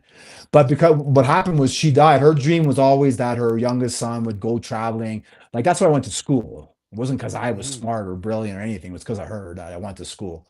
So that was her dream. Go to school, travel and give back. And we'll talk about that at the end of the show about different things I do while giving back. But that's really what this all is about, is tying into her legacy. Maria Tassoni Lepanto was my mother, who left Italy with nothing, who built an empire, and is part of the reason too. I started working at 7 years old, man. Okay, so by the time I was 25, man, I already made my money. I already invested my money. So I didn't like it though as a kid, but she was like, no, this is what you're gonna do. And then at 25, like my brothers and sisters, they want to have families and got jobs, whatever. You can do what you want. But until that point, you got to like put your time in and work. So that's why also I left. Well, let's take it back to that, because we've had you on for like an hour and a half. I think you've just broken our record for our longest guest, because this is, I'm telling you, I'm fascinated. But for Chev, I got all the time in the world. Go. We can do this on a regular, dude. It's my pleasure. Dude, you know, every time you switch countries, we need a report. But you talk about giving back, because that's the simple thing that you talk about. You found, whether in Jamaica or Saskatchewan, wherever, the guy who helps you fix your bike. How do you help fix a guy's bike? What are you doing to give back? What can you do to give back? It's a great question. It's a great question. So giving back is not about the camera. It's not about people knowing. It's the same kind of thing about the relationship. I'm not religious, but I'm spiritual. It's your relationship with God. That's why God sees all, because you're talking. It's within you. So it's the same thing. It's within you. So there's no keeping score. There's no tracking. There's no pat in the back. There's no nothing. You don't get anything for it, but you do. You get an unbelievable feeling. Unbelievable. That resonates through your whole body. I believe in God. I believe in the devil. I've seen both, man. I've seen both. A lot of guys I grew up with are dead, man. You understand? Drug dealers, whatever they were doing, they're dead. So I've seen both sides of it. I've seen the energy of it in the good way, and I've seen the energy of it in a bad way. So I'll give you an example like today, okay? So there's this girl that works here. That's why I got this nice room. She teed this up because my room's not this nice. But she's like, no, tu sta fanno un podcast.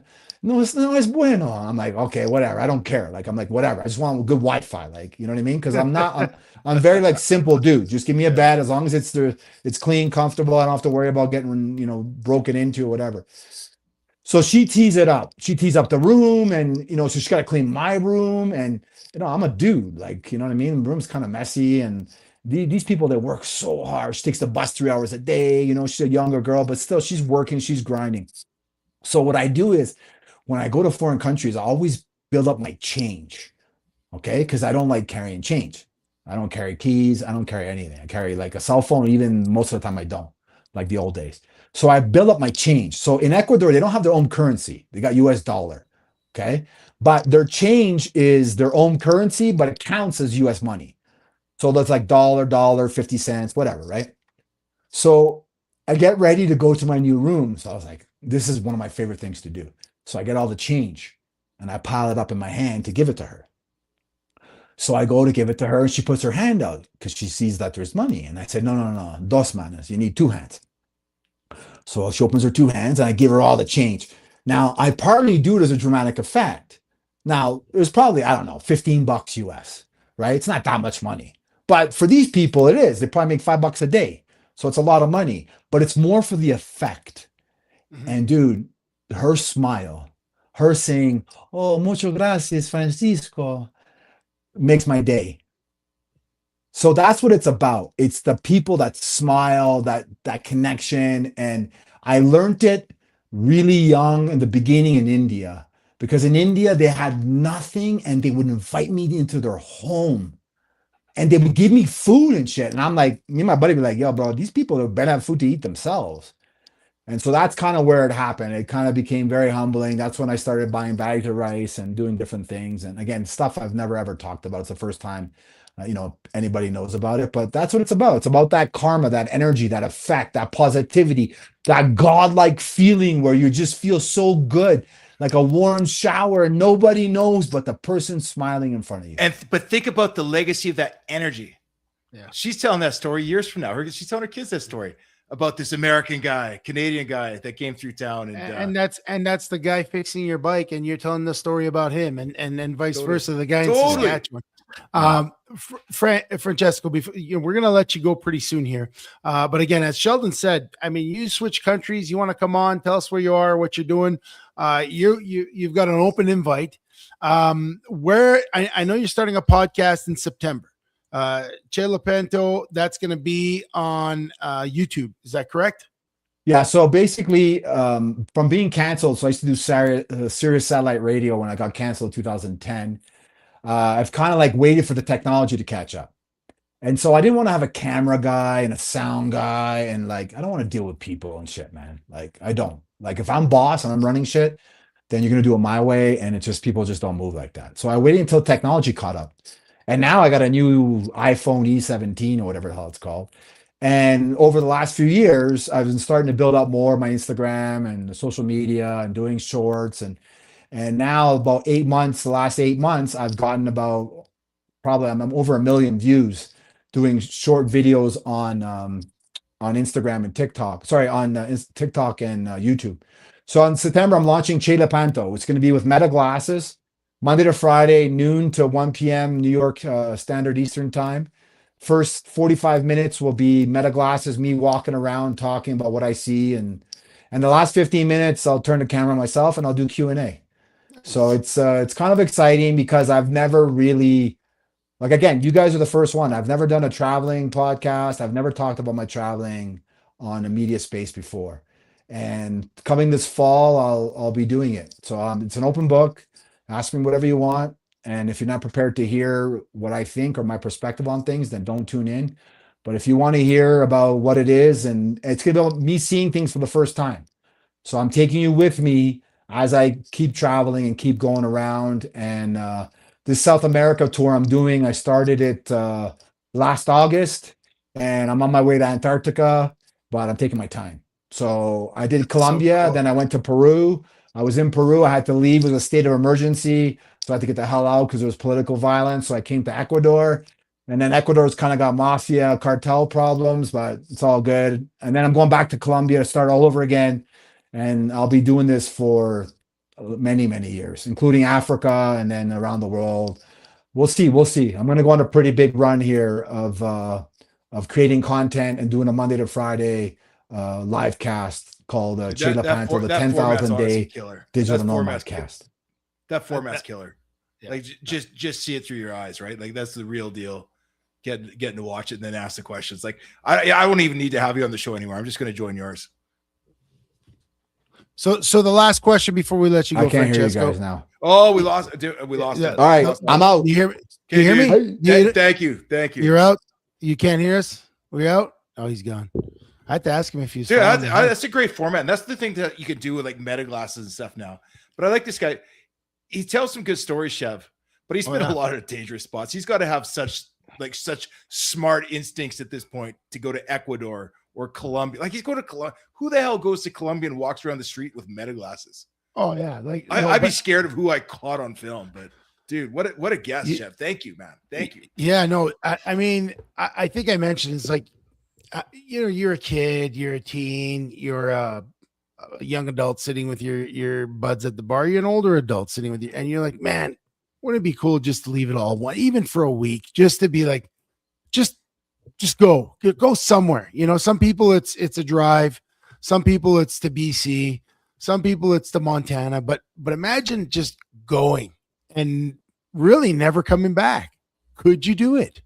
Could you do what Francesco said? Could you have done it? Not with my life circumstance, dude. Not with my life circumstance. I thought Iowa and the NCAA was a big trip. You went down to the NFL, and what a big trip! And now you realize, dude, that's nothing. Yeah, it's unbelievable, and I hope that everyone. I mean, listen, I know we went late, but what a fascinating interview! What a fascinating perspective by Francesco. And we had the connection with our mutual friend Andre Wellington, but I didn't know like how it started and how it went, and just to see the progression of, well, you go one place, well, and it leads to somewhere else, and it's like, and I could see a 20-year-old dumbass myself saying, yeah, I'm gonna drive from BC to Houston and then take a boat to Jamaica. Like, how many of us have done something so stupid? We're like, well, what am I doing? And then and then you reel it in and you go back home. And this guy just kept going.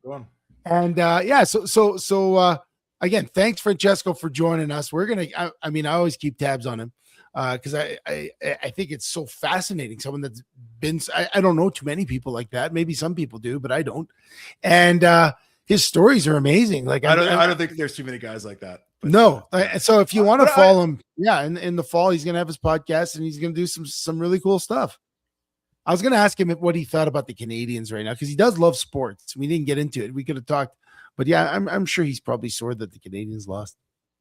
I'm sure. I think he's got bigger fish to fry there in Ecuador. But hey guys, thanks for that was a long one. We went super long on that one. If you didn't make it through, make sure you catch the rest of it tomorrow, because that's a great story, and I definitely want to see what he makes of this next chapter of his life.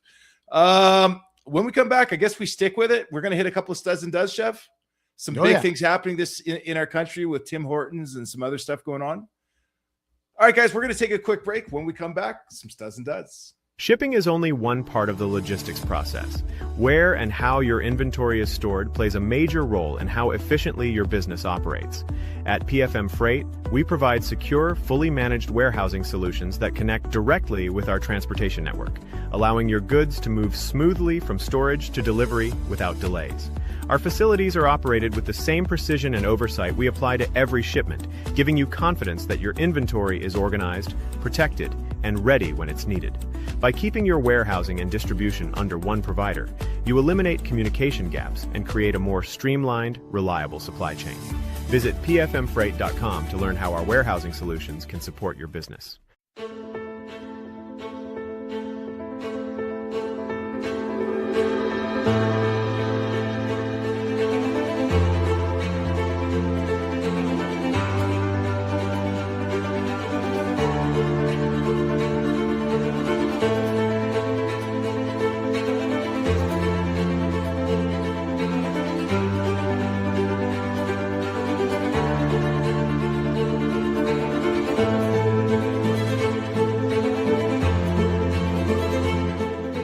Do you want your business to be known? YYCCalgaryBusiness.ca is Calgary's only online media platform that gets you noticed. Short-form video content is rapidly taking over as the most effective way to engage your audience. Whether you're being interviewed on a vodcast, sharing a sizzle reel, or even hosting your own show, there is one place you can publicize your business. We want to tell your story and introduce you to our network of empowered business owners and leaders, right here in Calgary.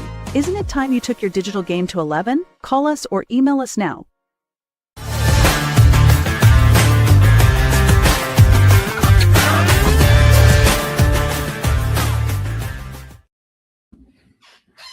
Best guest ever?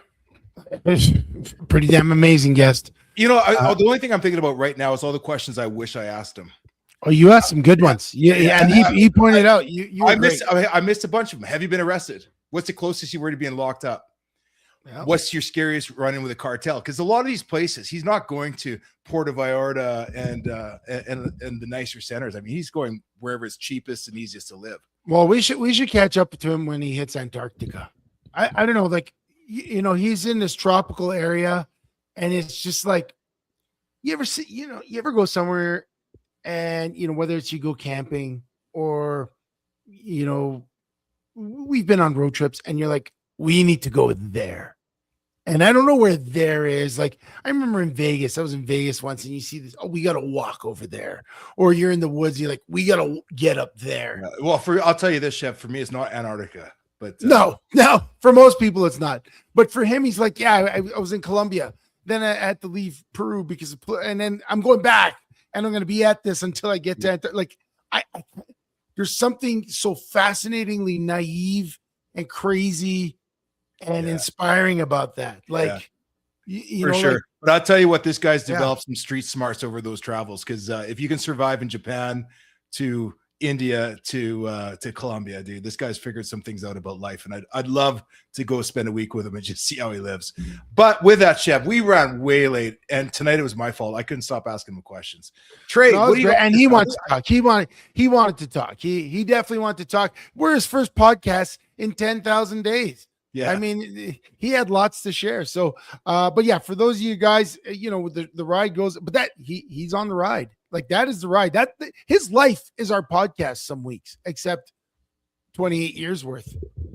That's what our show would be like if we took it. We gotta get Daryl's guy next, the guy that rode the horse all the way from Alaska through the Calgary Stampede to the Felipe. Andes. We got to get Felipe, and I think when I spoke to Daryl a couple of weeks ago, he said, yeah, he's traveling now, but when he gets back, we're gonna. Felipe's gone because we did ask to have him on. He was traveling, so yeah, we'll get him on. Yeah.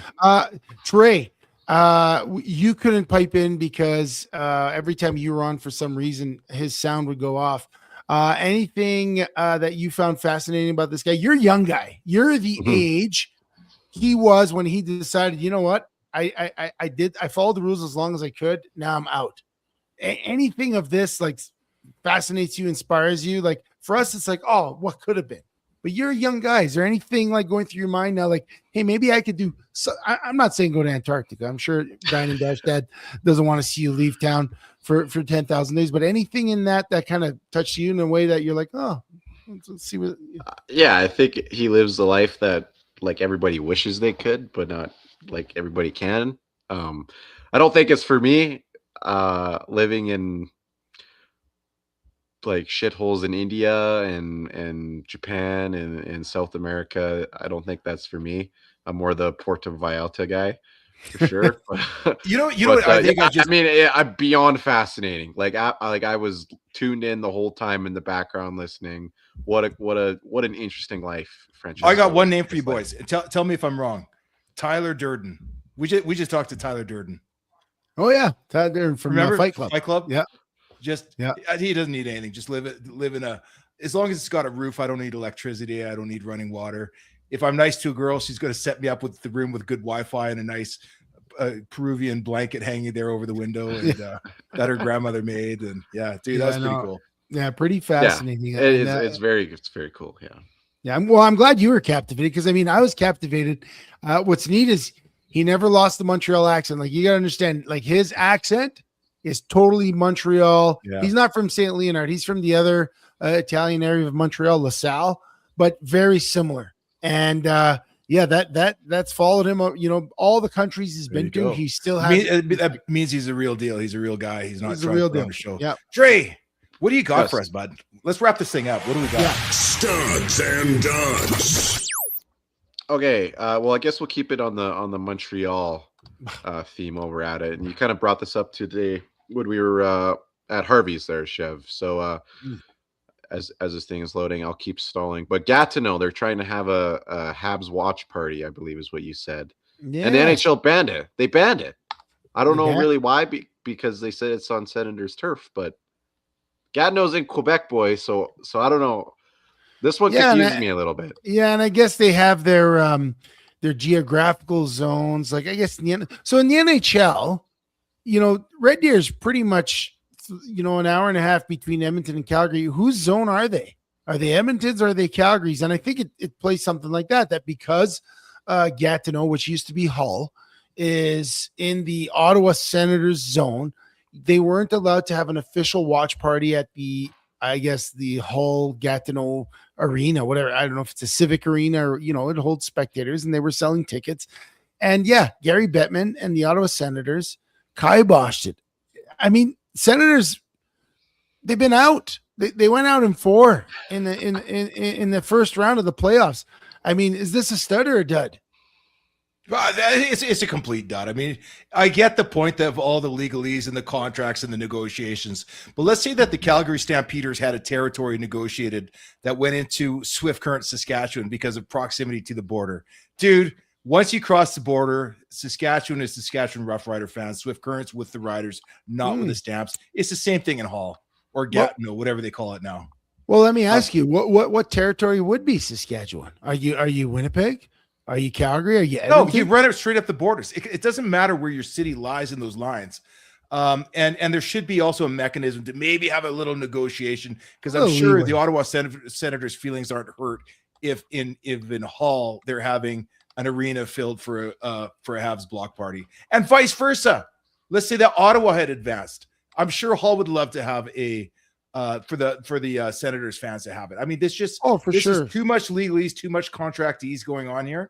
Well, and it's sad because if the one thing hockey can unite Canadians, it seems to be the only uniting factor, right? You think about the Olympics, the World Cup of Hockey, to have people all across. Like you looked at Quebec City, they had watch parties in the old Colisée. That was like the sacred ground of the Nordiques. If anything, they'd have an Avalanche watch party, but yet here they are supporting the Habs throughout, and to see those scenes across Canada, it's cool. And so to deprive them of that opportunity, I mean, those people, it seems weird. Nobody won, everybody lost. The Senators aren't better off for it. Ottawa's not better off for it. This was a dud move. Big time dud. Next. Okay. I also really wanted to quickly throw in. Do we think that Canada is more united with the Habs going this far, or were they more united when the Oilers were going this far? Oh, I don't know. That's a good one because I feel like, yeah, I feel like last year, like all of my Flames fans were like, "Screw the Oilers, we're cheering for Florida." Like, I can't believe you're. And then they're like, "Oh yeah, let's go Habs." I think it's just because they hate the Oilers. But you know what? I feel like that's different though. That's a rivalry. Yeah. What other great Canadian rivalries are out there in the NHL? Well, I was going to say this. I don't see too many Toronto Maple Leafs fans cheering for the Habs right now. I feel it's a very. I feel that the energy for the Habs, what I see is very much like me cheering for the Oilers last year. Like, you can do that because they're so far removed. Like, and I see a lot of Alberta. I don't know about Vancouver. I know where I'm at, and I see a lot of Albertans cheering for the Habs. I see that right now everywhere. We get behind the Jets. Yeah, we get behind the Habs. We get probably behind the Sens. Yep.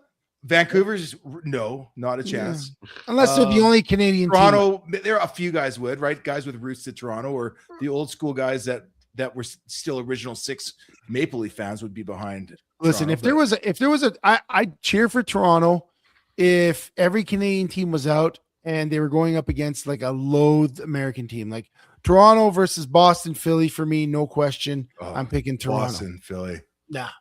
But I don't see too many hardcore Toronto fans. I mean, hardcore Toronto fans are hard pressed right now. They got the Habs. I mean, they're not doing great, but they're still in the 3rd round. And then they got Mitch Marner and the Vegas Golden Knights that are probably going to advance the Stanley Cup final. Ontario is finally become clear. You are the problem. Next question.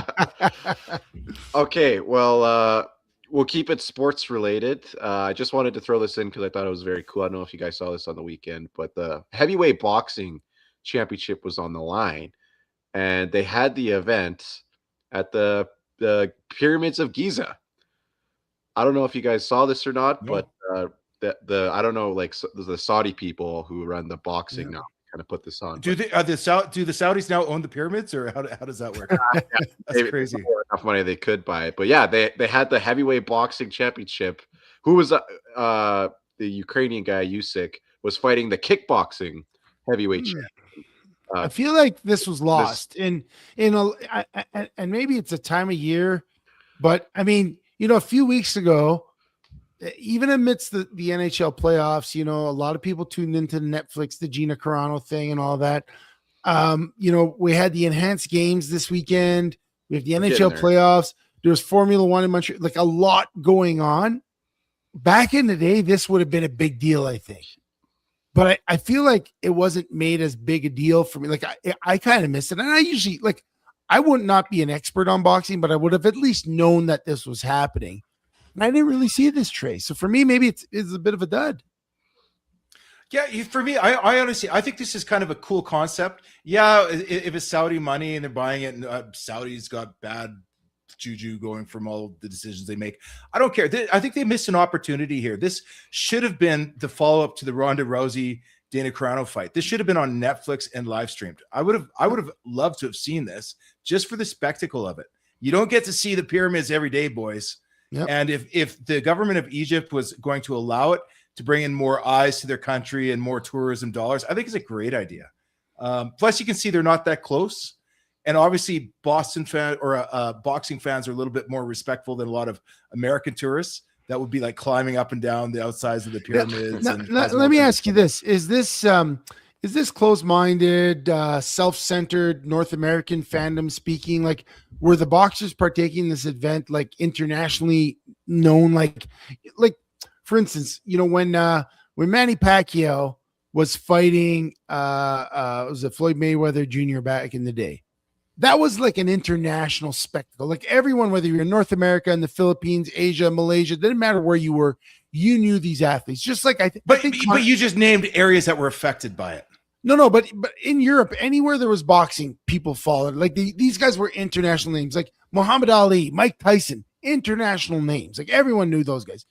Were the people in this card that internationally known, or is it no one I really know is in it, so I don't follow, but the rest of the world follows it? You know what I'm trying to say? Like maybe it was big around the world, it just wasn't for us or for me.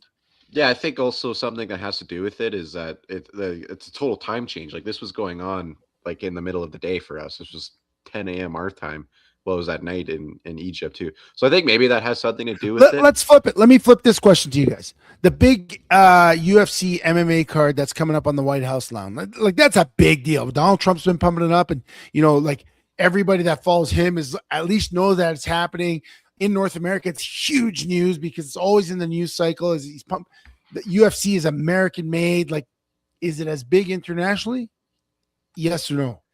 In the countries that are big in mixed martial arts, yeah, it would be. But it doesn't mean it's going to be in Sweden or Switzerland necessarily, or China, or I think the markets where this is big, or they've got a horse in the race. That's what I think it really comes down to. If there was a Canadian or an American boxer at this event, yeah, it would have been pumped up and it would have been big. So the World Cup is still king for world sporting events, because the World Cup, everybody's too sure, big. Except for me, up until a few years ago, I wouldn't have watched it if it wasn't on our shores, or if our country wasn't in it. Mostly because the Ukraine, every few years they had a good team, but it didn't affect me. And I don't think you're casting any shade on any countries that aren't following it, or saying that American exceptionalism is irrelevant in certain markets. It's either you've got a horse in the race or you don't.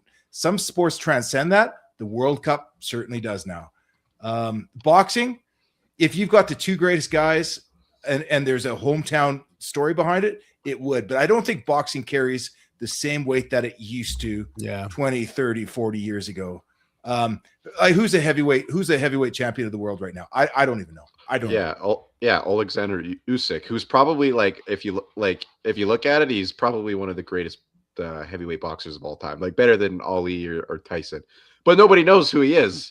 But he's like 40-0. But boxing just isn't is what it is. Okay, anyways, we're moving on. Chevy, you also kind of briefly mentioned this, and I sent a couple things into the chat this week about it. I don't know if you guys took the chance to watch it, but the enhanced games were this weekend, and I believe we did talk about this a couple months ago. We did. But yeah, this was the steroid Olympic Games. So, like, obviously we see the swimmer there in the bottom. Yeah, look at him. Look at the swimmer. He looks more like a sinker to me, boys. But I don't know if we're allowed to play clips, character. But I'll play some of the clips without the sound. So and just talk over it. Keep talking, Trey. Yeah.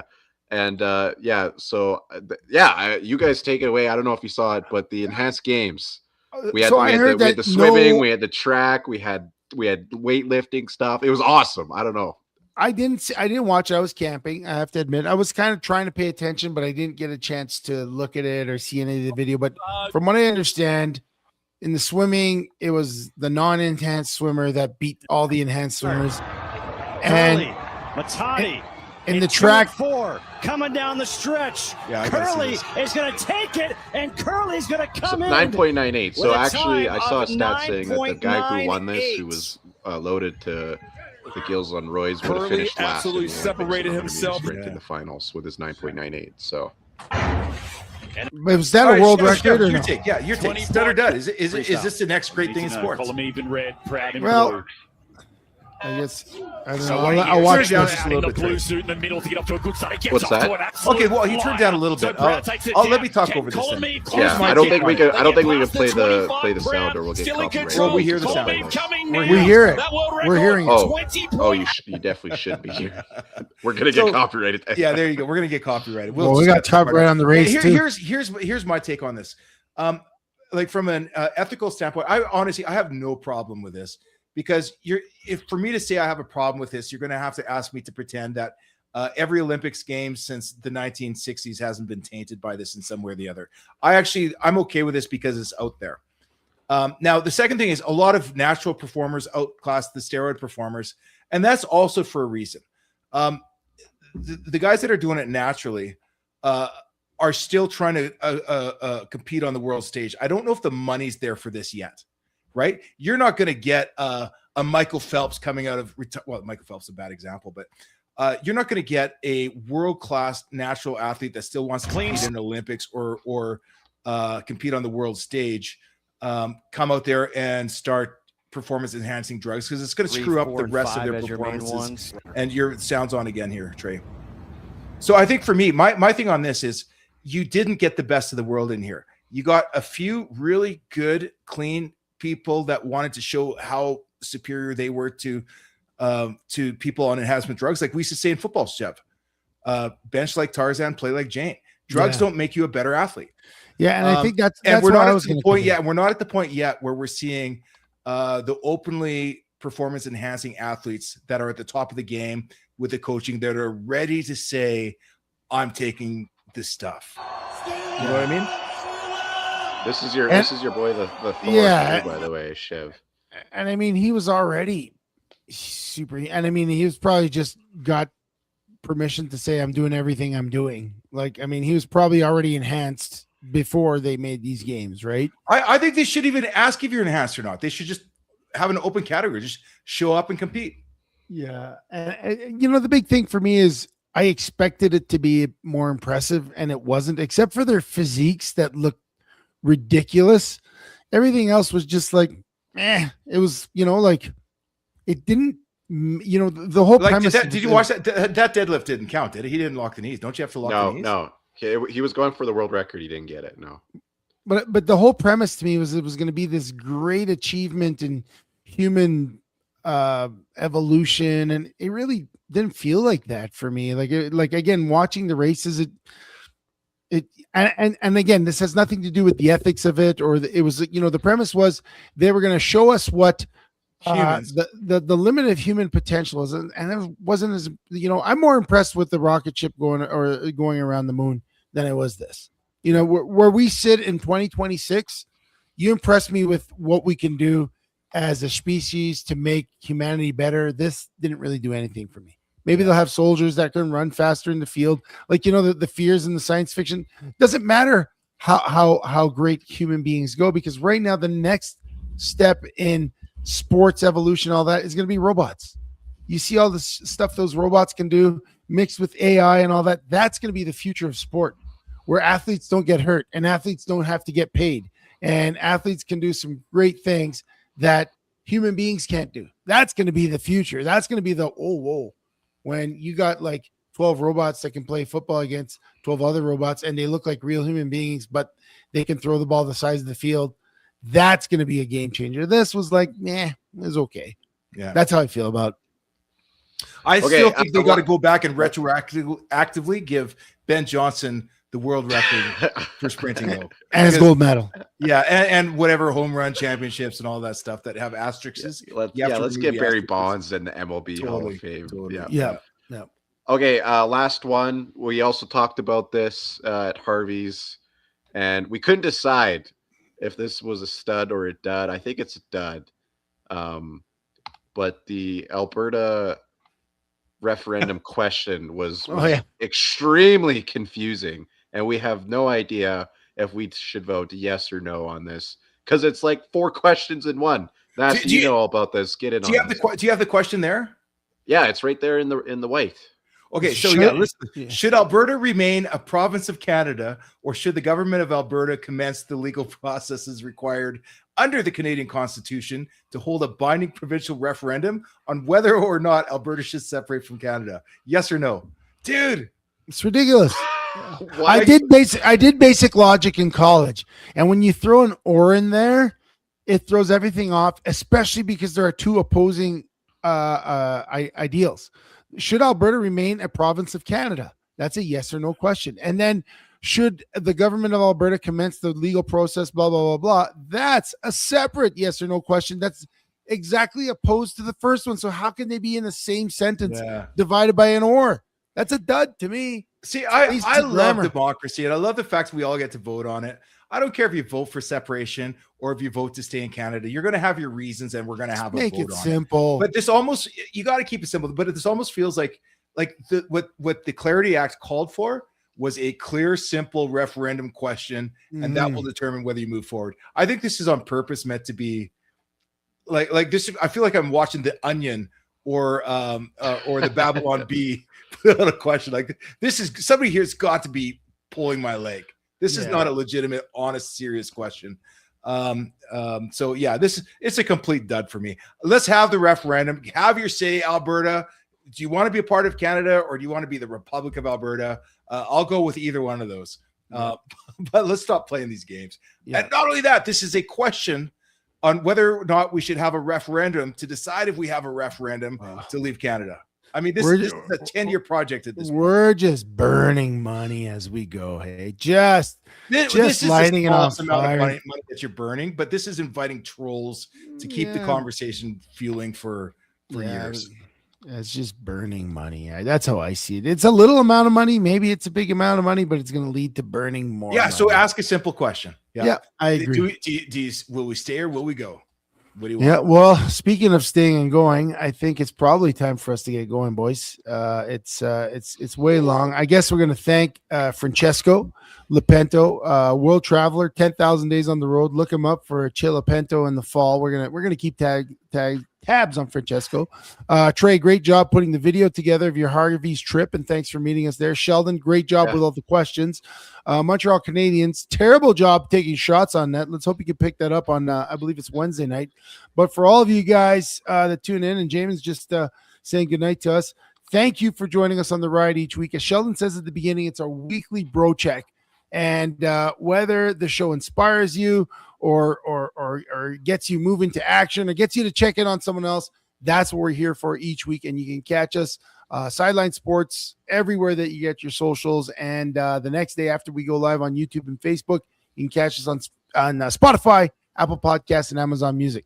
Guys, that was a great one. Episode 128. We're hitting 129 next week. I'm looking forward to it. We're 127. You had Are it you wrong. sure? Skip. Yep, I did, because you made the thumbnail 128. It was not 128. Well, why didn't you correct me when I made it? I did. I changed it because you. Oh, you did. Yeah. Oh, I was gonna call you all night on our banner, and I didn't. Well, there you go. Good job, Trey. Thanks for letting me know. But next week is CFL season starting, because if the Habs are out by the weekend, I gotta put my Habs after. Yeah, week 2 after. weeks Okay. still. 2 We'll weeks. We'll discuss what we're gonna do for CFL next week. We'll tease it. We'll tease it because I'm pretty sure the Game Zone got an update. They fixed the app. Maybe we'll talk about that next week, guys. We appreciate you all for sticking around with us tonight. Great stories, sparks great conversations. We definitely had some great conversations tonight. Love you all. We'll see you here next week, same time, same place, same station. See you then.